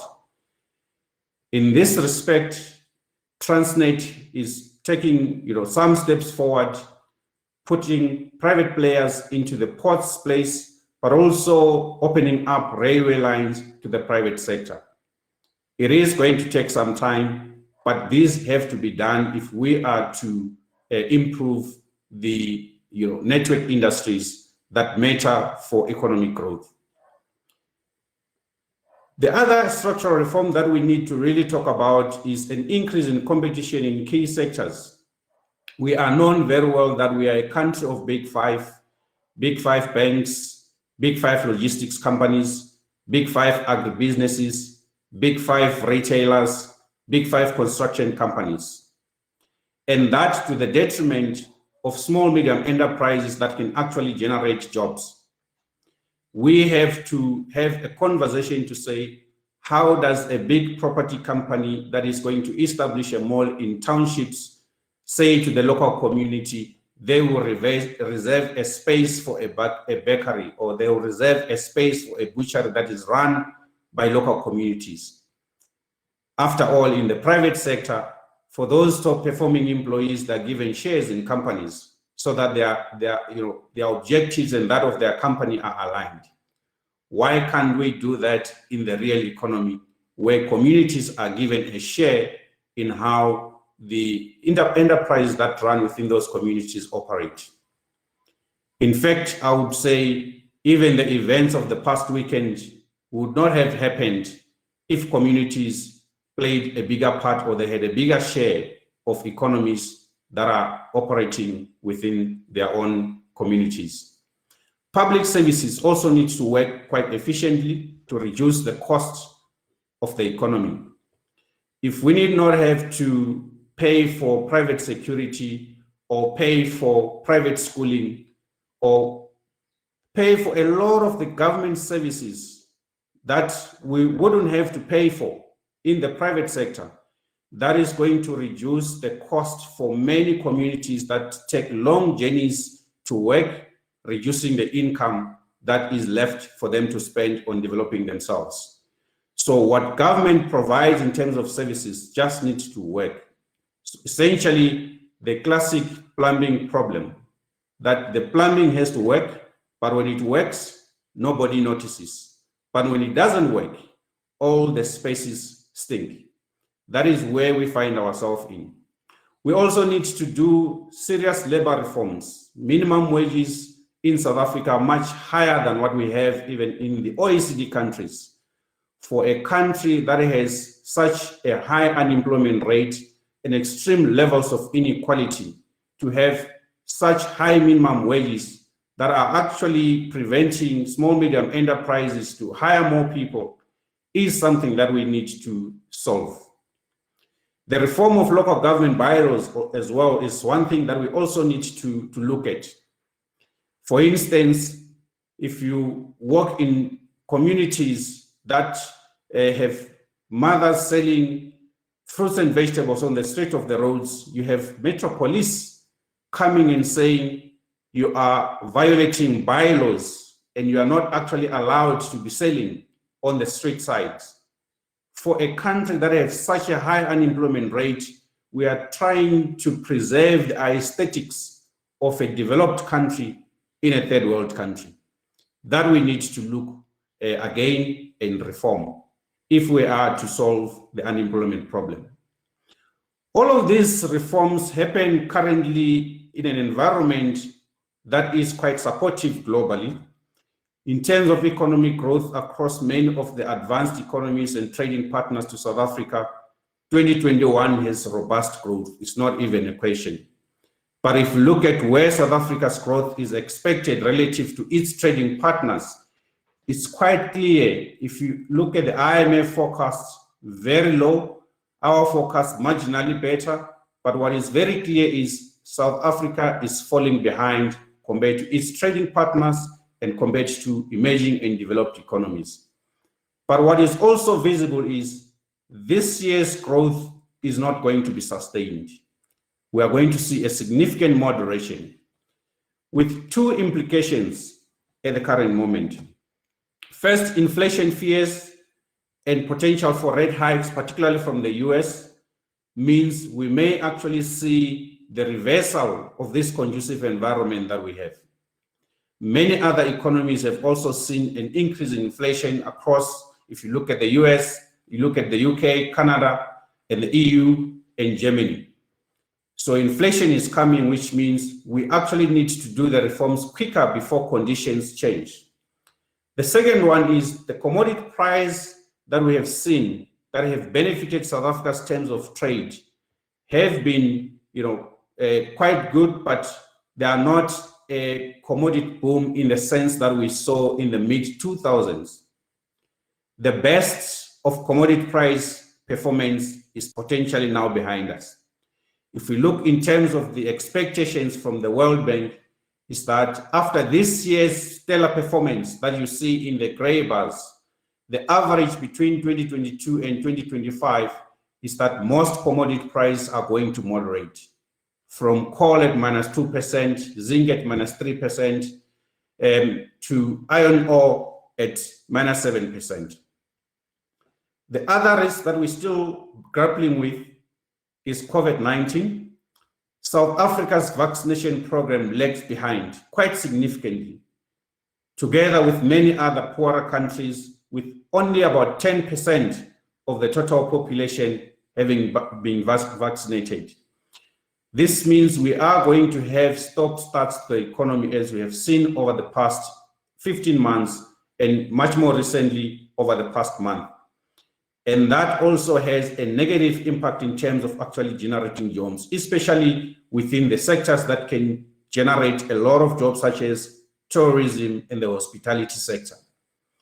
Which means the private sector, as it has done, needs to come together with government to try and help to speed up the vaccination process. Lockdowns and social distancing can help, but ultimately, vaccination is the one that is going to open up the economy to make sure that we don't fall behind. Having said that, just to conclude, what is quite visible is the resilience and patience of the South African population is a miracle that needs to be celebrated, but that cannot be taken for granted. Conditions are ripe for major social disruptions. So what we saw over the past 2 weeks may be characterized in different ways, but we cannot ignore the socio-economic conditions that exist that are a perfect condition for social uprisings. There is no silver bullet and quick fixes. And so far, demand management policies can help to reduce unemployment by 10 percentage points, but structurally, 26% of people that are willing and able to work will remain out of jobs simply because the structure of the economy that we have is not conducive for a creation of socio-economic equality and progress. So the structural economic reforms are urgent to reduce the structural unemployment. However, the window of opportunity to implement those reforms is closing, potentially 2 to 3 years before the global conditions change. And that is going to be the challenge that all social partners, government, private sector, civil society, have to discuss and actually take decisions and implement. It is possible. We have seen countries such as Singapore grow from very small island economies to the most equal society in the world. We have also seen countries such as Rwanda, which is not far from where we are, also grow from an environment where it was decimated by genocide to achieving the Millennium Development Goals. What we need is leadership, both in government and in business, that puts ahead of profits, ahead of political expediency, the development of countries, of the country, and the improvement of socio-economic conditions. For if we miss this opportunity, the events of the past 2 weeks are going to be perennial. What we have learned from the Arab Spring, the conditions are quite ripe locally. So we ignore those conditions at our own peril. Thank you very much.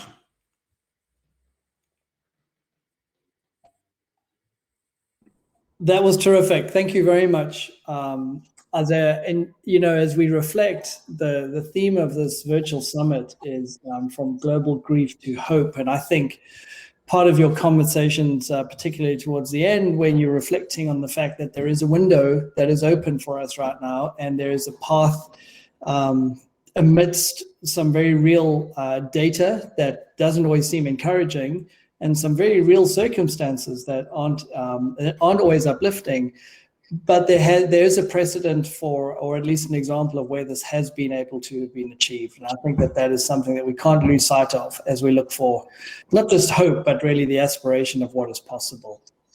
So thank you very much. Stay with us, please, Isaiah. Don't turn your camera off, but if you wouldn't mind just hitting the mute button for me. What I'm going to do is I'm going to introduce the moderator of our panel. We're going to shift into a panel. We're going to bring a couple of people, a couple of other people onto the stage, as it were. The moderator of our panel, I'm really excited. We've got an illustrious bio, but I'm just going to share a little bit of what she's achieved.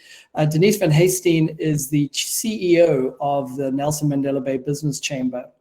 And what whenever I read a bio, I kind of read it from the top to the bottom, and then I read it from the bottom up. And what is fascinating and exciting is that we were at NMU, UPE, and PE Tech at around the same time. We don't need to kind of talk about the years there, Denise. But we were there at about the same time. But what's fascinating is that Denise spent some time with what was Delta Motor Corporation before she moved on, and she then spent a long career both with General Motors and Isuzu, ultimately being on the executive committee of those organizations. And following that, she spent some time in a consulting firm where she actually was able to look from the outside into organizations working on things like business strategy, marketing, reputation, and so on. I'm just really thrilled because I think when you have somebody who understands not just the heartbeat of industry in the Eastern Cape, automotive, but has had a perspective on that industry from having been in it, having been a consultant, looking at it from the outside in, and is now the CEO of the chamber, there's probably no better person to facilitate our panel. So with that, Denise, I'm going to hand over to you and let you introduce the other panelists, and also get ready. Let's just let our panelists get ready to kind of come off mute and turn your cameras on as well. Thanks so much, Denise. Thank you for that introduction, Russell. Yes, I come from the automotive industry, and I think I've had my fair share of crisis management issues to deal with and still continue to deal with in my new role. I've been asked to facilitate this discussion, and today we're fortunate to have some very experienced speakers on our panel. I'm just checking to see, they haven't come on the screen yet, but the first one has been introduced to you already, and that's Johan Donation. Very good, and it's still a very early morning. Welcome to you, Johan. I think you, okay, thank you now. Okay, thank you now. Thank you. Thank you. Thank you. And then if you could just unmute. Sorry, mute, I meant mute. Okay. Because of the echo, thank you. The next participant I'd like to introduce you to is Dr. Robert Susic. He's the chairman and managing director of the Volkswagen Group of South Africa. He was born in Indonesia and graduated at the Technical University of Munich. He has undertaken strategic work at McKinsey & Company and has held various senior positions at BMW before joining the VW Group in 2018. Welcome, Robert. Thanks, Denise. Thanks for having me. Thank you. The final participant is Thorber Shinkani. He's the CEO of the Automotive Industrial Development Corporation in the Eastern Cape. He holds a master's degree in economic policy from the University of Stellenbosch. Prior to his current role, he was head of trade and innovation at the Eastern Cape Development Corporation. Thorber, very special welcome to you. Thank you very much. Okay, so gentlemen, thank you very much for making your time available to participate.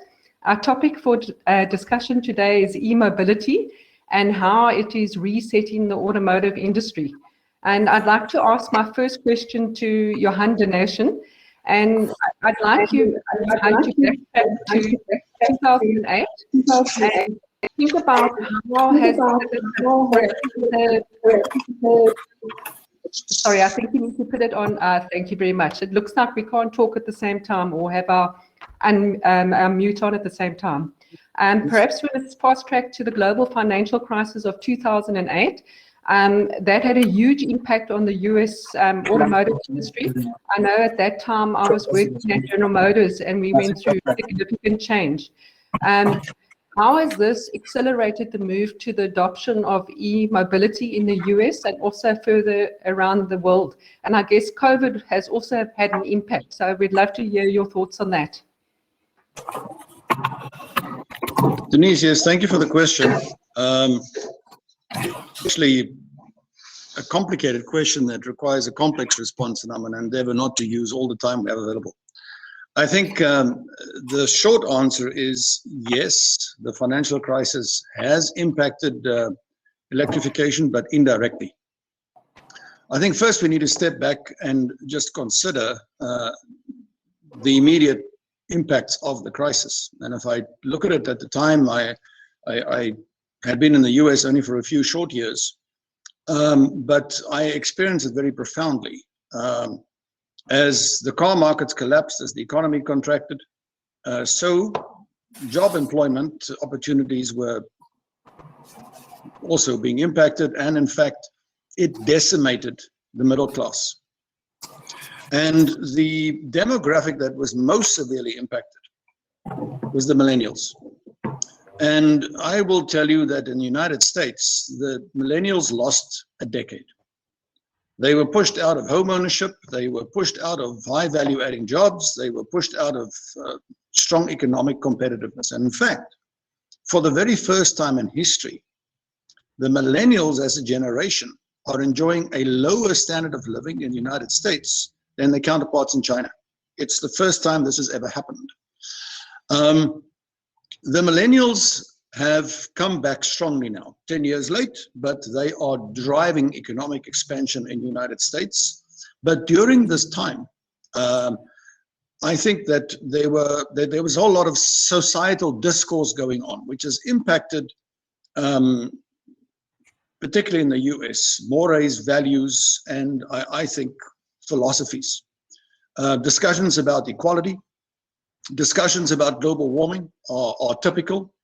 And as these considerations, which have their roots in the hardships that emerged from the financial crisis, are now shaping society's view on life, so considerations for the environment and this kind of thing indirectly are seeing the millennials spearheading this adoption of new technology and the shift to e-mobility.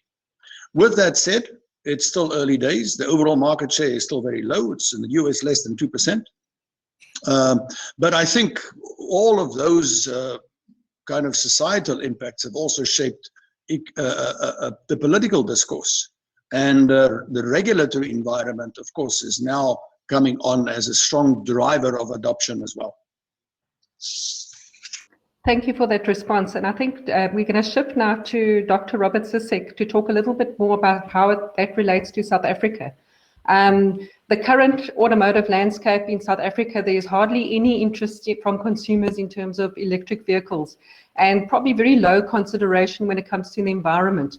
So what factors do you think need to be in place in order to change this trend over the next few years? Well, I think interest is in fact picking up, and I do also further increase with the growing EV portfolio product offering in the US. I'm sorry, got distracted by Johan. In South Africa, as we can see from the announcement from various OEMs to introduce electric vehicles or hybrids in South Africa. So interest is going to pick up, and also, I mean, if we listen to George Meany from Auto Trader, the requests online are going into this direction. Currently, they are the two main barriers for consumers to buy electric vehicles. One is the range anxiety, and the other one is cost. When it comes to range anxiety, the starting position in South Africa when it comes to the ratio of charging infrastructure versus EVs on the road is actually one of the best in the world. So that's not too bad. And I also believe that if consumers realize that 80% of the charging is actually done at home, and also with the increasing ranges and increasing charging speeds, that's a hurdle will be overcome in the future. I think at the moment, the biggest hurdle is still cost. Depending on the technology, so hybrid versus battery electric, the price gap or the cost gap ranges between 10 and 50%. And what we've seen across the globe is that we need some kind of an incentive scheme that allows to bridge that cost gap to an acceptable premium for the customer. And we, of course, are in discussions with the DTIC on how this incentive scheme could look like. Of course, being very much aware that this also needs to be in a fiscally sustainable manner. But I think it is important that we start that journey now. It will take some time in South Africa because we also, it's not just a transition for the automotive industry, it's also transition particularly in the energy sector. So if we think about the environmental impact, we also need to move away from carbon-based energy supply towards renewable energy, otherwise it doesn't make sense. And that point you raised on range anxiety is something I experienced because I dealt with a lot of motoring journalists, and they foster is better is obviously their mantra. So that's something we will need to change. So let's move to Thabo now. The Department of Trade and Industry recently released its green paper on the South African roadmap towards the production of electric vehicles. Do you think that this is feasible and this is where, as a country, we should be heading, Thabo? Yes, definitely. I think it is feasible, Denise. Thank you very much for the question. I think it is feasible, and I actually think that we don't have too much of a choice as a country, given that the industry is an export-driven industry. I mean, most of the cars that are manufactured in the country are exported to Europe. The automotive industry plays a critical role in the economy, 6.5% to GDP, employing millions and millions of people across the value chain, servicing markets in the continent. in Europe, and mainly you've seen a number of pronouncements recently. Most European countries are considering doing away with diesel and petrol cars from about 2030 going forward, and those are the markets that we are directly servicing as a country. So I don't think we have a choice, but also the South African government has already shown its intention by publishing the green paper that's calling now for public comments, that's calling for guidance from industry players. And I'm glad to also tell you that there's a very good relationship that exists between our biggest investor OEMs with the South African government. So there's a lot of guidance that will be forwarded there to advise government on how to best do this. Okay, now that's good to hear, Thabo. South Africa obviously has lots of raw materials required to support e-mobility production. You know, when you look at our raw materials, we actually are very rich in that aspect. But do you think we have the required skills in this country to support that type of production, and do we need to reskill people to support that change? At the moment, I don't see that we have the required skills as a country. I mean, if you look at the output that's coming out of our colleges, for instance, it doesn't really make it easy for a transition of a child from a technical college to even in the factory floor as we talk now. Or how about if we move into the EV space? I'll tell you about some of the research results that came out in 2018 from the UK, where it was found that about 97% of the existing mechanics in the country, in the UK, cannot service EV vehicles. So you can imagine that as we transition over to electric vehicles and energy-driven cars, they are going to have to upskill their own population. So if they have a problem this massive, we have a much more bigger problem. But I also think that we have an opportunity here, to reshape our training offerings via our colleges, universities, and also use the experience and expertise that OEMs have and their plans going forward in upskilling their own employees, utilize those and institutionalize them in TVET colleges. There's going to have to be a requirement to reskill lecturers and educators in this space themselves, who are using old material, old technology, and so on. So there is an opportunity for a complete overhaul as from an education system point of view, but also to trust upskill the future generations that will be working on these vehicles. Okay, now thanks for that, Thabo. So it sounds like lots to do on that front in terms of skills development. We're now going to move back to Johan. Thabo actually alluded to this point around more countries setting bans around solar vehicles which are responsible for CO2 emissions. Do you think that will put pressure on the US and South Africa to accelerate our e-mobility plans? Denise, I think firstly we need to recognize that the world is not a uniform place. We've got different geographies, we've got different use cases for the automobile, we've got different degrees of industrialization, different infrastructure, and different forms of generating the energy. I think that if we look also very importantly at the question of disposable income, EVs are still more expensive to produce than internal combustion engine cars. This will come down over time, to be sure, but it is where we are today. And so it stands to reason that the world's developed economies, where you have higher standards of living and more disposable income, might be the ones that lend them to this first. But even if you take two developed economies, like the UK and the US, for example, just the sheer geography is so different. The distances traveled in the UK is far less than is the case in the US. You know, you've got 8,000 kilometers from coast to coast in the US, and a lot of people in the US use their cars to drive, go on vacations, those kind of things. And to the point that Robert made earlier, range anxiety is still, a reality for a lot of people. And so the use case is very different. And even within the US, you've got different conditions on the coasts versus the center of the country, the Midwest. Texas and Arizona is very different to New York. The densities are different, the distance are different. And so it's very hard to come across with one size fits all. I also think that particularly as we look at the developing economies around the world, their adaptation rate of electrification, for all of these reasons, but affordability, infrastructure development, and so on. But importantly, the way that energy is generated also plays into the consideration. And so electrification will not develop uniformly around the world.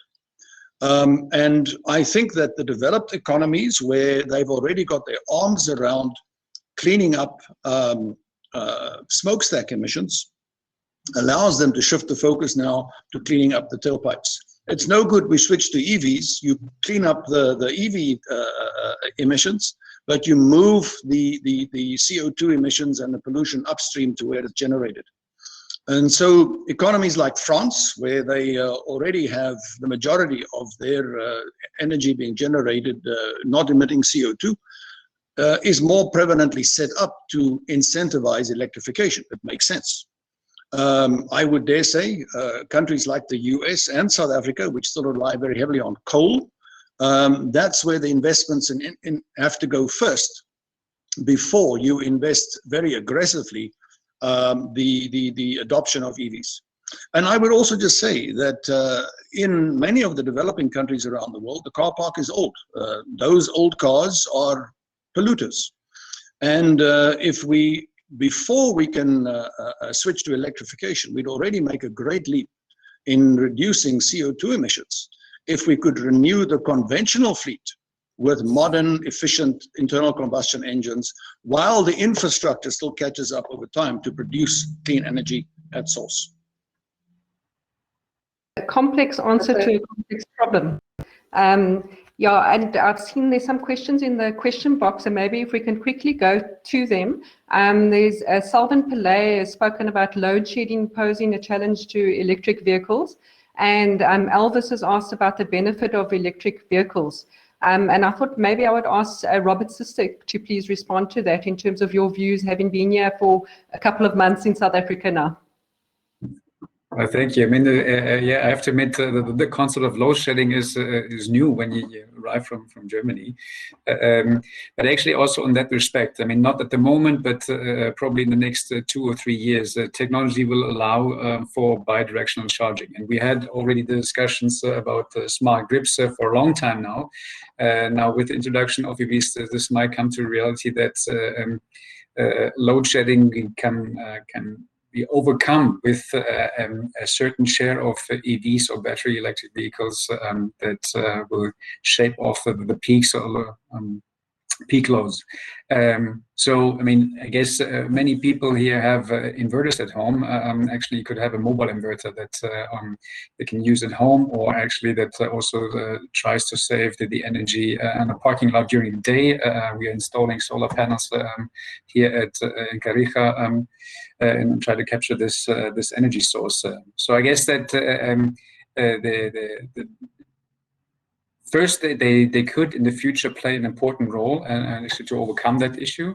And secondly, I mean, when we did the analysis, even if we go from very optimistic volume assumptions, the impact that the EVs will have on the overall power demand is insignificant. So that's not going to be an issue. So if the power goes down, don't blame EVs for that. That's. I hope I answered the question there. No, you did. Thank you for that. We appreciate it. Thorber, a final question to you before I go to the other two for their final questions. Do you think that the South African government has the appetite to support the much needed investment in this infrastructure to support future electric vehicle production? Well, yes. Look, by the mere publication of the Green Paper, it shows an intention. This is a first step towards gathering some data from the stakeholders around what could best be done. As we potentially all know that the Green Paper would lead to a white paper, either to a policy or legislation. So, but there's still a long way out. I think the advantage we have as a country is that we have established OEMs and investors in our space who are with their own business. They need to be able to forge ahead with EVs, given that the world is moving forward. So they have a better sense of what is potentially needed in terms of infrastructure by government to ensure that South Africa remains a competitive region for assembly and manufacturing of these vehicles going to Europe and around the globe. But also, the infrastructure that we need as a country for us to consume the same electric vehicles going forward. I mean, the world is moving so fast. COVID has propelled us squarely onto the 4IR space. We're playing a catch-up game. But I think there's an intention from the South African government just by publication of the green paper and the process leading towards the white paper or policy or legislation. Thanks for that, Thorber. In my own interactions while I was still in the automotive industry, I found the South African government definitely seems to understand the industry well and where it needs to go. So I think the support is there. The last and final question is to Johan for his final question. And I want to go to another well-known South African, Elon Musk. He has caused massive disruptions to the automotive industry. And it's been interesting to note that Dr. Herbert Diess, the chairman of the board of Volkswagen Group, also seems to be quite a trailblazer. I've been reading quite a bit of what he's been saying. And how is he going to change the face of Volkswagen going forward? Do you think that's going to put pressure on the other automotive brands to completely reinvent themselves? Yes, Elon Musk. I've never heard of that guy. So Dr. Diess, as our global CEO for the group, has set a very clear strategic direction for the group. And I think it stands to reason. Volkswagen is one of the largest automakers in the world. And if we do not lead change, who will? There is really an incumbent responsibility upon us to do that. I think, as I've explained, the world is not a uniform pace. The rate of adoption is not going to be consistent. And for some time, the legacy automakers are going to have to fulfill the need to keep developing their conventional portfolios in parallel to investments into electrification, into advanced battery technology, into artificial intelligence for autonomous driving, all of these things. And Dr. Diess has really, through his leadership, stepped up and said, look, gentlemen, I understand all these things better than all of you put together, but we have to prioritize. And it goes now about prioritizing the allocation of resources. And quite frankly, as I also made clear in my comments earlier today, Volkswagen is not only actively embracing the future, we see it as part of our mission to help shape it. And by going in so confidently and $86 billion investment into new technologies, I think we are throwing down the gauntlet to the industry, and we will be doing exactly that. We will be shaping the rate of change and adoption of electrification globally. No, thanks for that. Very exciting time to be in the automotive industry right now. My final question is to you, Robert.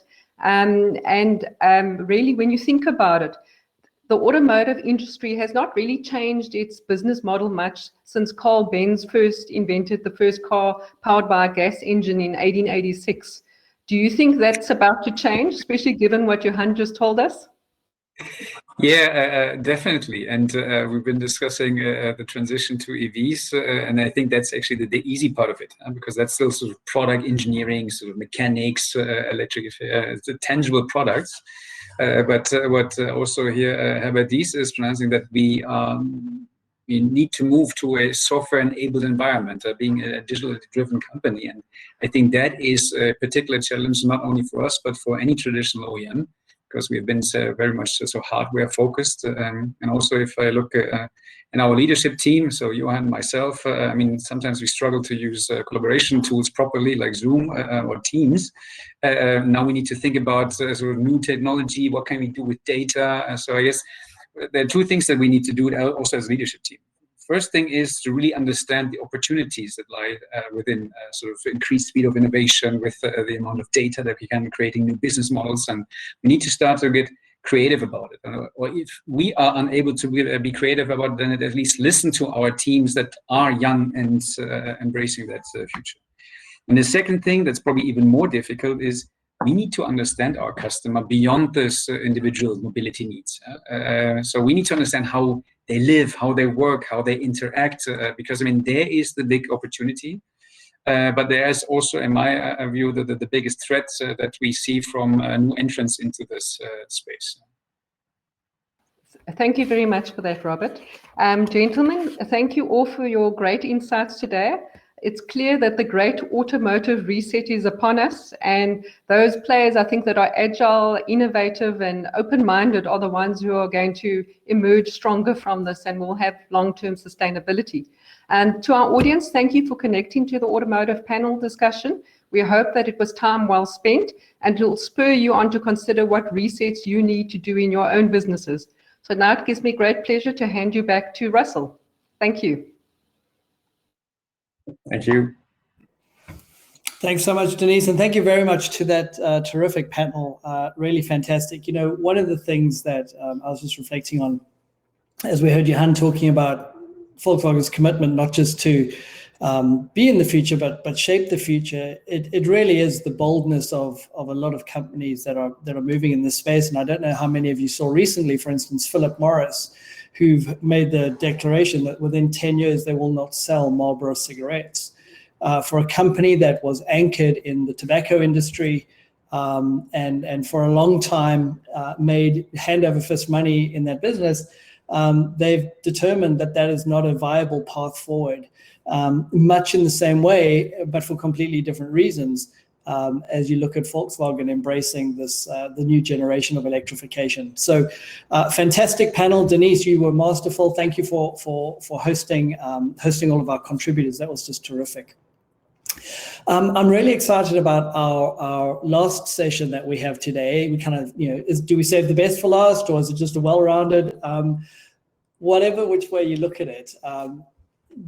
I'm really excited about this.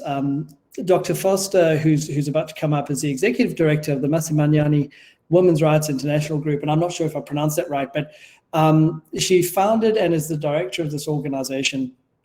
And I think I have huge appreciation for just the amount of work and the commitment that you've made to working to end violence against women and girls.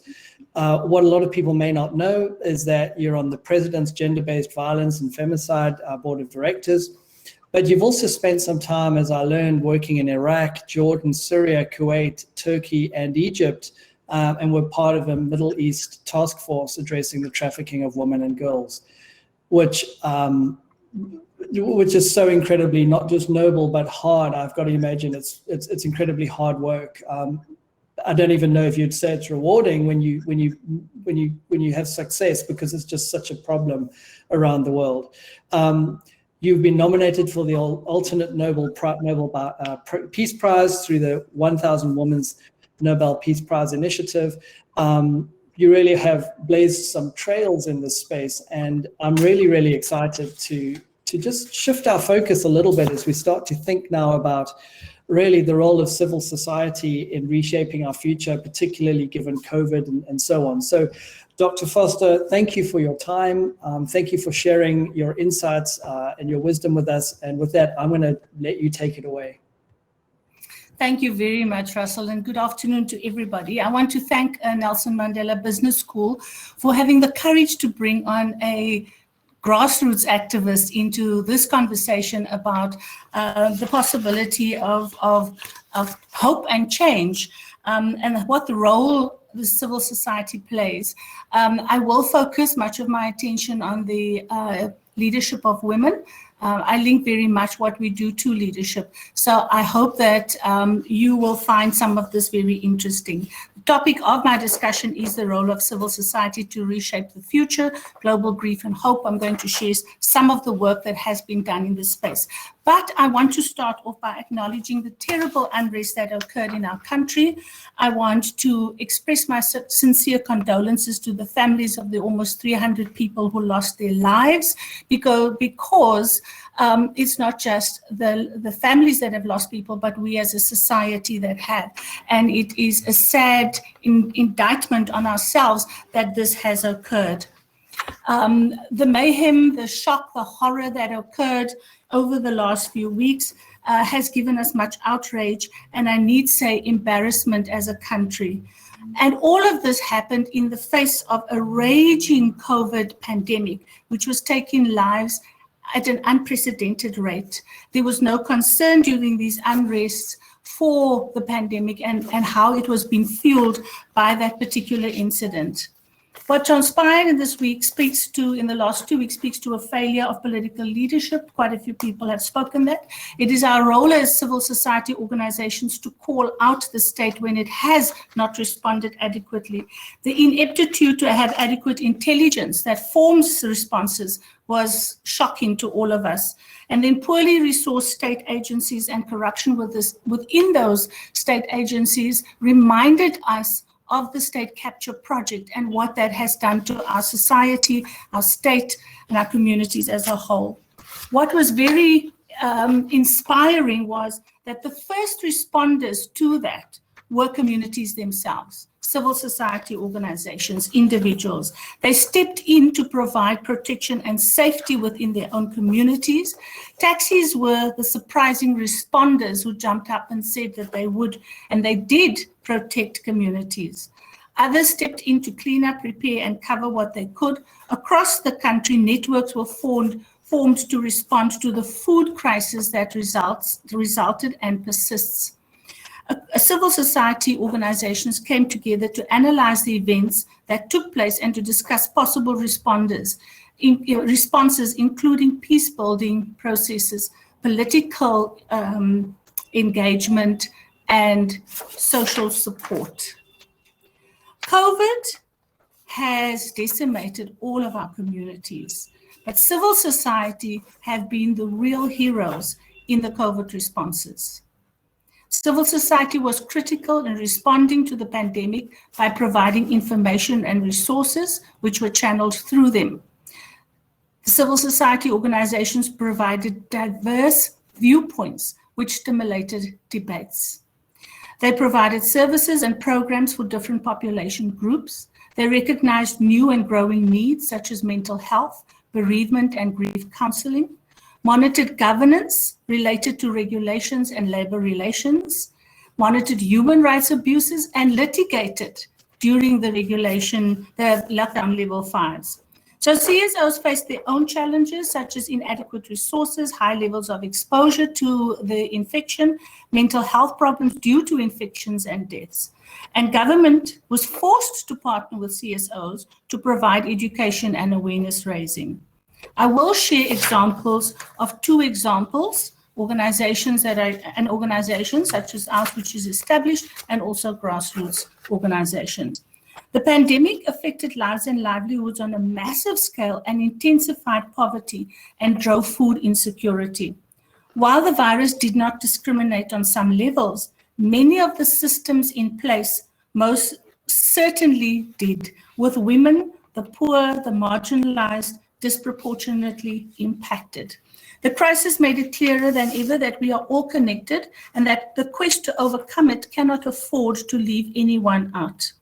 There was massive resistance with elements of exploitation and discrimination from the public and private sector, which resulted in enormous human rights abuses. We saw companies halve salaries, people being retrenched in organizations and institutions where it wasn't necessary. And we saw a whole lot of ways in which communities suffered as a result of that, which fell under the radar and has not yet been properly documented. When it comes to the grief of COVID, the loss of jobs was a major grief issue. 2.6 million jobs were lost, mostly women. 2 out of every 3 jobs lost were women. The recent unrest has added significant job losses to this during this time of COVID. Intensified care burdens affected women and girls. Homeschooling, care of the elderly and others, included those infected with the coronavirus, fell on women and girl children. What has COVID made possible was for us to join global institutions working on global campaigns such as care, funding, from the states, the recognition of care burdens and the funding of it by the state, the formalization. It's a massive global campaign that we became aware of during the COVID pandemic. Another fallout from COVID was access to healthcare was drastically reduced due to the need to keep beds free and clinics open for COVID patients. This was a very big problem. And then chronic illnesses increased. Women were very affected with a lack of access to their medication, and so healthcare was reduced. Gender-based violence globally became one of the big impacts of the COVID pandemic, with women in isolation, women who lost their jobs, and being exposed then to violence in the home. There were cases of women whose job losses meant that food security and support for families was completely lost. Then they became the victims of violence in that situation. COVID infections and deaths caused severe anxiety, stress, fear, and depression. The fear of job losses, the fear of lack of support for children should people die was a major feature of women's lives. A huge looming problem is the normalization of death and the inability to grieve. We last week had a woman who had 9 deaths in 1 week. And it became such a problem, although some of them were close, some of them were sort of middle close, and the question of how does one grieve for each person lost? You can't. You move on from one to the other. And that, I think, is going to be a problem that's going to hit our country, our global community very hard in the future. Now, my organization, Massimanyani Women's Rights International, is a locally rooted, globally connected organization. We've worked through and continue to work through the United Nations systems, and we work with international organizations like International Women's Rights Action Watch, Asia Pacific, whose board I chair. Massimanyani drew on those international networks for guidance and support and joined actions to address COVID at a geopolitical level. We strengthened our governance by developing policies and adjusting programs through the networks and learning about how to develop policies to respond to these pandemics. We had no policies. We developed remote working protocols for staff to work services online, and that was a quick, agile response to the pandemic. The toughest challenge for organizations like myself working on the ground was digitalizing the organization. Orienting the organization to the use of social media platforms. We still have trouble trying to get people into a Zoom meeting. The struggle is more challenging in connecting rural communities to working on various platforms. Digital illiteracy and digital poverty are key challenges when driving change and transformation in any society, particularly ours, which has a very large rural base. One of our agile mechanisms for adaptability was to use radio to reach local communities because we couldn't conduct face-to-face work. We embarked on a massive radio campaign and reached 20 million people in a month. This was a greater reach than we'd ever had before, and that was one of the benefits of COVID, was making us look creatively and innovatively at what we could do.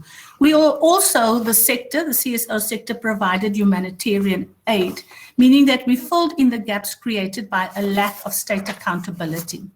Massimanyani saw its national level leadership broadened as it did many other relatively established CEOs. And that was because of the use of social media and the new platforms that became available to us. So we formed part of a presidential committee developing a national strategic plan on gender-based violence. It is a plan which is now extensively used in the country by all sectors at the moment, also by the private sector being driven very, very strongly by that.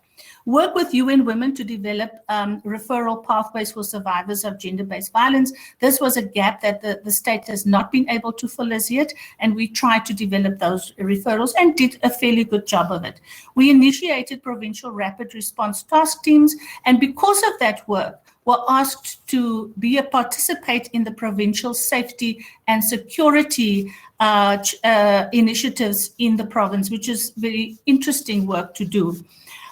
We were part of a national COVID-19 relief task team, And we also joined other initiatives which became possible because of Zoom. The downside of that is that the boundaries between work and initiatives that we are involved in have become very, very vague. And so the work has intensified.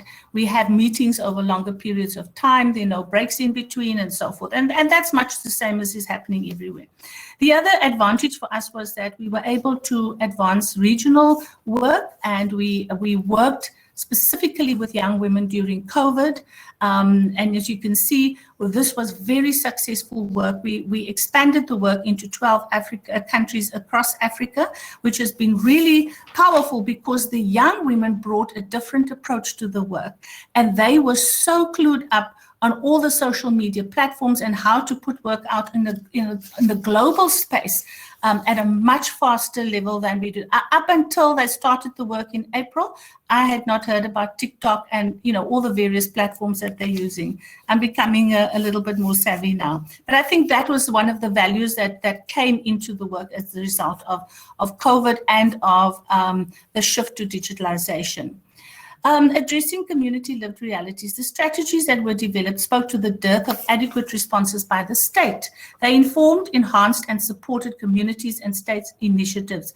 They ensured food security, service provision, care and support, mental health support, political engagement with government over the failure of the state, and then advocating for policies, programs, and resources. I want to share with you leadership on the ground. And an actual case study. So civil society leadership at community level, rural and urban, is not based on abstract theoretical models. There's no reference to Peter Senge's fifth discipline, Jim Collins' good for great, and so forth. There's simply a deep grounded, heart-centered response to the stark deprivation and inequality that real people face at the community level. Leadership here is clear, reasonable, consistent, and reassuring. Leaders at community level truly see and hear the people they serve and their needs. There's no seeking of status, no feeding of egos, no accumulation of wealth for personal benefit. There is only chicken soup for hungry souls. I work with a woman called Nosinto Mkameli of Abenbongo, and she registered her community-based program in February 2020. She's based in Namakwe, near Butterworth. She focuses on women and children with disability. Nosinto's university was her own experience of being a woman with a disability living in a remote village where she has to get a donkey ride to catch a taxi. She has suffered deprivation and discrimination all her life, and her degree has been her suffering, her marginalization, and her courage and resilience. The COVID pandemic drove Nosinto to source foods to support the community. She established food gardens to ensure ongoing food security. She started a children's food garden to teach them to grow their own food, to cook it, and to sell it, and developing the skills for entrepreneurship. She started a creche to assist mothers out working in the fields, and she established a soccer team to keep the children occupied. There was no water to support the COVID protocols. Nosinto participated in a water security WhatsApp campaign. She was invited by community radio stations to discuss the problem, and she was heard while speaking on SAFM. A company approached her and discussed the water problem. They offered to raise funds to sink a borehole to support her project. She negotiated that the water from the borehole support the entire community. In the interim period, she advocated with the local municipality to send trucks to provide water, which they did. This kind of local leadership now dominates change and transformation, but is unacknowledged, undervalued, and undersupported. CSOs note that the state is failing all communities, that political will is inconsistent and weak. Serious litigation projects are underway to hold the state to account at a high level, but the state cannot affect change. Civil society organizations do that in partnership with their communities. Some do it at a high level, as we do, working on a regional and global level, and others do engaging with their local authorities. Focusing on the Constitution and access to human rights is critical for the work that civil society organizations do. The recent unrest reminded us that we have the rule of law to ensure stability. To affect the big levers of change, CSOs continue to work at a structural level while also addressing the politics of the stomach. Women bring a very particular kind of leadership that is more grounded, focused, and compassionate, and they are known for making chicken soup for the body, mind, and soul. Civil society organizations are providing all the necessary changes to reducing global grief and creating hope through activism. These organizations have shown their agility to adjust to a crippling pandemic, as well as their resilience and ingenuity in addressing uncertainty and volatility. They remain resolute and committed to the collective vision of equality, social justice, and peace for all. And I'd like to end with a quote by Oliver Wendell Holmes that says, "A man and a woman must partake of the action and passion of their times, lest they be judged not to have lived." My ask to everyone on this platform is that you consider the ways in which the work that you do in transformation can connect with women at the local level, and how we can connect with you to get support to continue and expand that work that is so critical to changing our society. Thank you very much.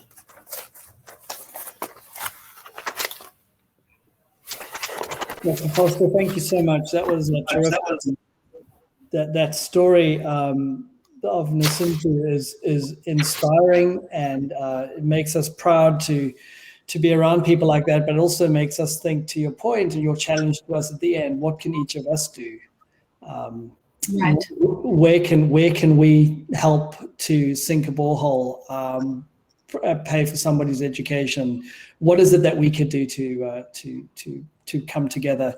And you're so right, just in the backdrop of everything that happened last week and the week prior, and how civil society were the first responders. When we think of it that way, it really does create a very different lens. So thank you so much for sharing your perspectives, and not only that, but obviously for the work that you've done over so many years, and the impact that you've had on the lives of so many stories that, unlike Nasintu, are not told, and probably wouldn't be told. So thank you very much. Pleasure, thank you. Absolutely. So if I could ask you to hit your mute button and turn your camera off for us. And what we're going to do is we're going to get ready to segue into our very last session. It's a short little wrap up, and I just want to let Mr.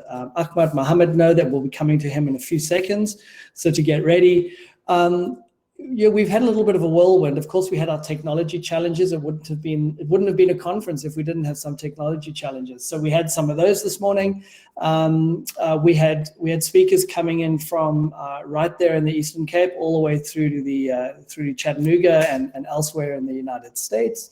And thank you for your richness in the conversation. I think one of the important themes coming out of it is whether we were listening to the perspectives from Alexander Forbes and on really where the economy is presently, but also that there's a window of opportunity. And one of the things that we know about social beings, and certainly from a behavioral science perspective, and we'll talk more about behavioral science tomorrow, but it's the fact that when we have an opportunity, we'll actually, the concepts in behavioral science will trigger us to work really hard not to lose that opportunity.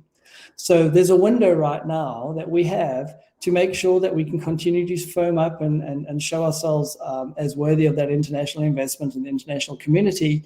That window is open. We've seen what's happened to the point about Malaysia and elsewhere, where economies could turn around. And we'll have some terrific insights tomorrow about the global economy, as well as what we could do to pivot that. I think the conversation around Volkswagen actually driving and shaping electrification and the way the world is moving, I don't know how long ago, but it wouldn't be that far that you'd have to go to kind of find people who would say, you know what, electric cars, they're never going to be a thing. And increasingly, you've got companies now that are obviously, we talked a little bit about Tesla on the panel, but you've got electrification that is really starting to just take over. And yes, you're right. There were some great comments in the chat around the status of the electric grid, the power supply, and whether in fact, creating power using fossil fuels is better than using oil. Those are all conversations to be had, but what is really fascinating is how this industry is changing and changing so fast. So with that, what I'd like to do is I'd like to bring Mr. Ahmed Mohammed on. Now, there's something fascinating about Mr. Mohammed. I did not know this when we first met, but over a consistent 34-year period, 34 years, right? Ahmed's been a member of the executive committee of the old UPE, PE Tech Council, the merged council with UPE Tech and Vista, as well as the NMU University Council. A 34-year period, that is commitment. That's, if you were here, I'd be patting you on the back. At various stages, you've shared the HR committees, REMCOM, the financial committees. You serve as the executive director of a number of different automotive companies and an event management company, and you're on the board of the East Cape Training Center, which I think would be a fascinating conversation above and beyond just the conversation that we're going to have today. So with your experience in the automotive industry to round us out, Ahmed, why don't you give us some closing thoughts for the day? I think it was a very rich discussion that we had today, but I just want to do the vote of thanks. The MUX Foundation is very proud to once again have been able with its partners to present the Leadership Summit 2021. And I think that last year was our first year where we had it virtual, and we certainly upped the stakes this year.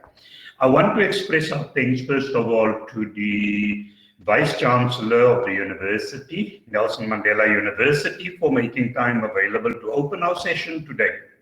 To our speakers, you have certainly stimulated the thinking process amongst the participants, and we express our thanks for Mr. Isaiah Mslangu, Mr. Johan Denison, as well as Dr. Leslie Ann Foster. To Denise Van Gastine, that so aptly facilitated the panel discussion with Dr. Susic, and again, Johan's participation as well as Tabu's input. I think there was very valuable points and comments that was made under that. To our able facilitator, sitting many miles away from us, we express our appreciation for the professional manner in which he really handle the proceedings, and he's most probably gonna improve on it tomorrow and just take us to a very high professional level. To the MUX Foundation's event partners, the Nelson Mandela Business School, as well as its media partner, Arena Holdings, we appreciate your partnership. With Event Options, our virtual platform, Remo partner, thank you for doing a sterling job. The sponsor that is certainly reaping rich dividends, and Galley Enterprise Development. It is also a previous sponsor, and we appreciate your commitment towards our Leadership Summit. Then to all the participants, just judging from the chats, we can see that you have enjoyed it, and you will hopefully join us again tomorrow for our second and final day, and we wish that tomorrow's session will also be as lively as today's one, and we look forward to it. Suffice for me then to say once again, thanks to all, and stay safe. Thank you.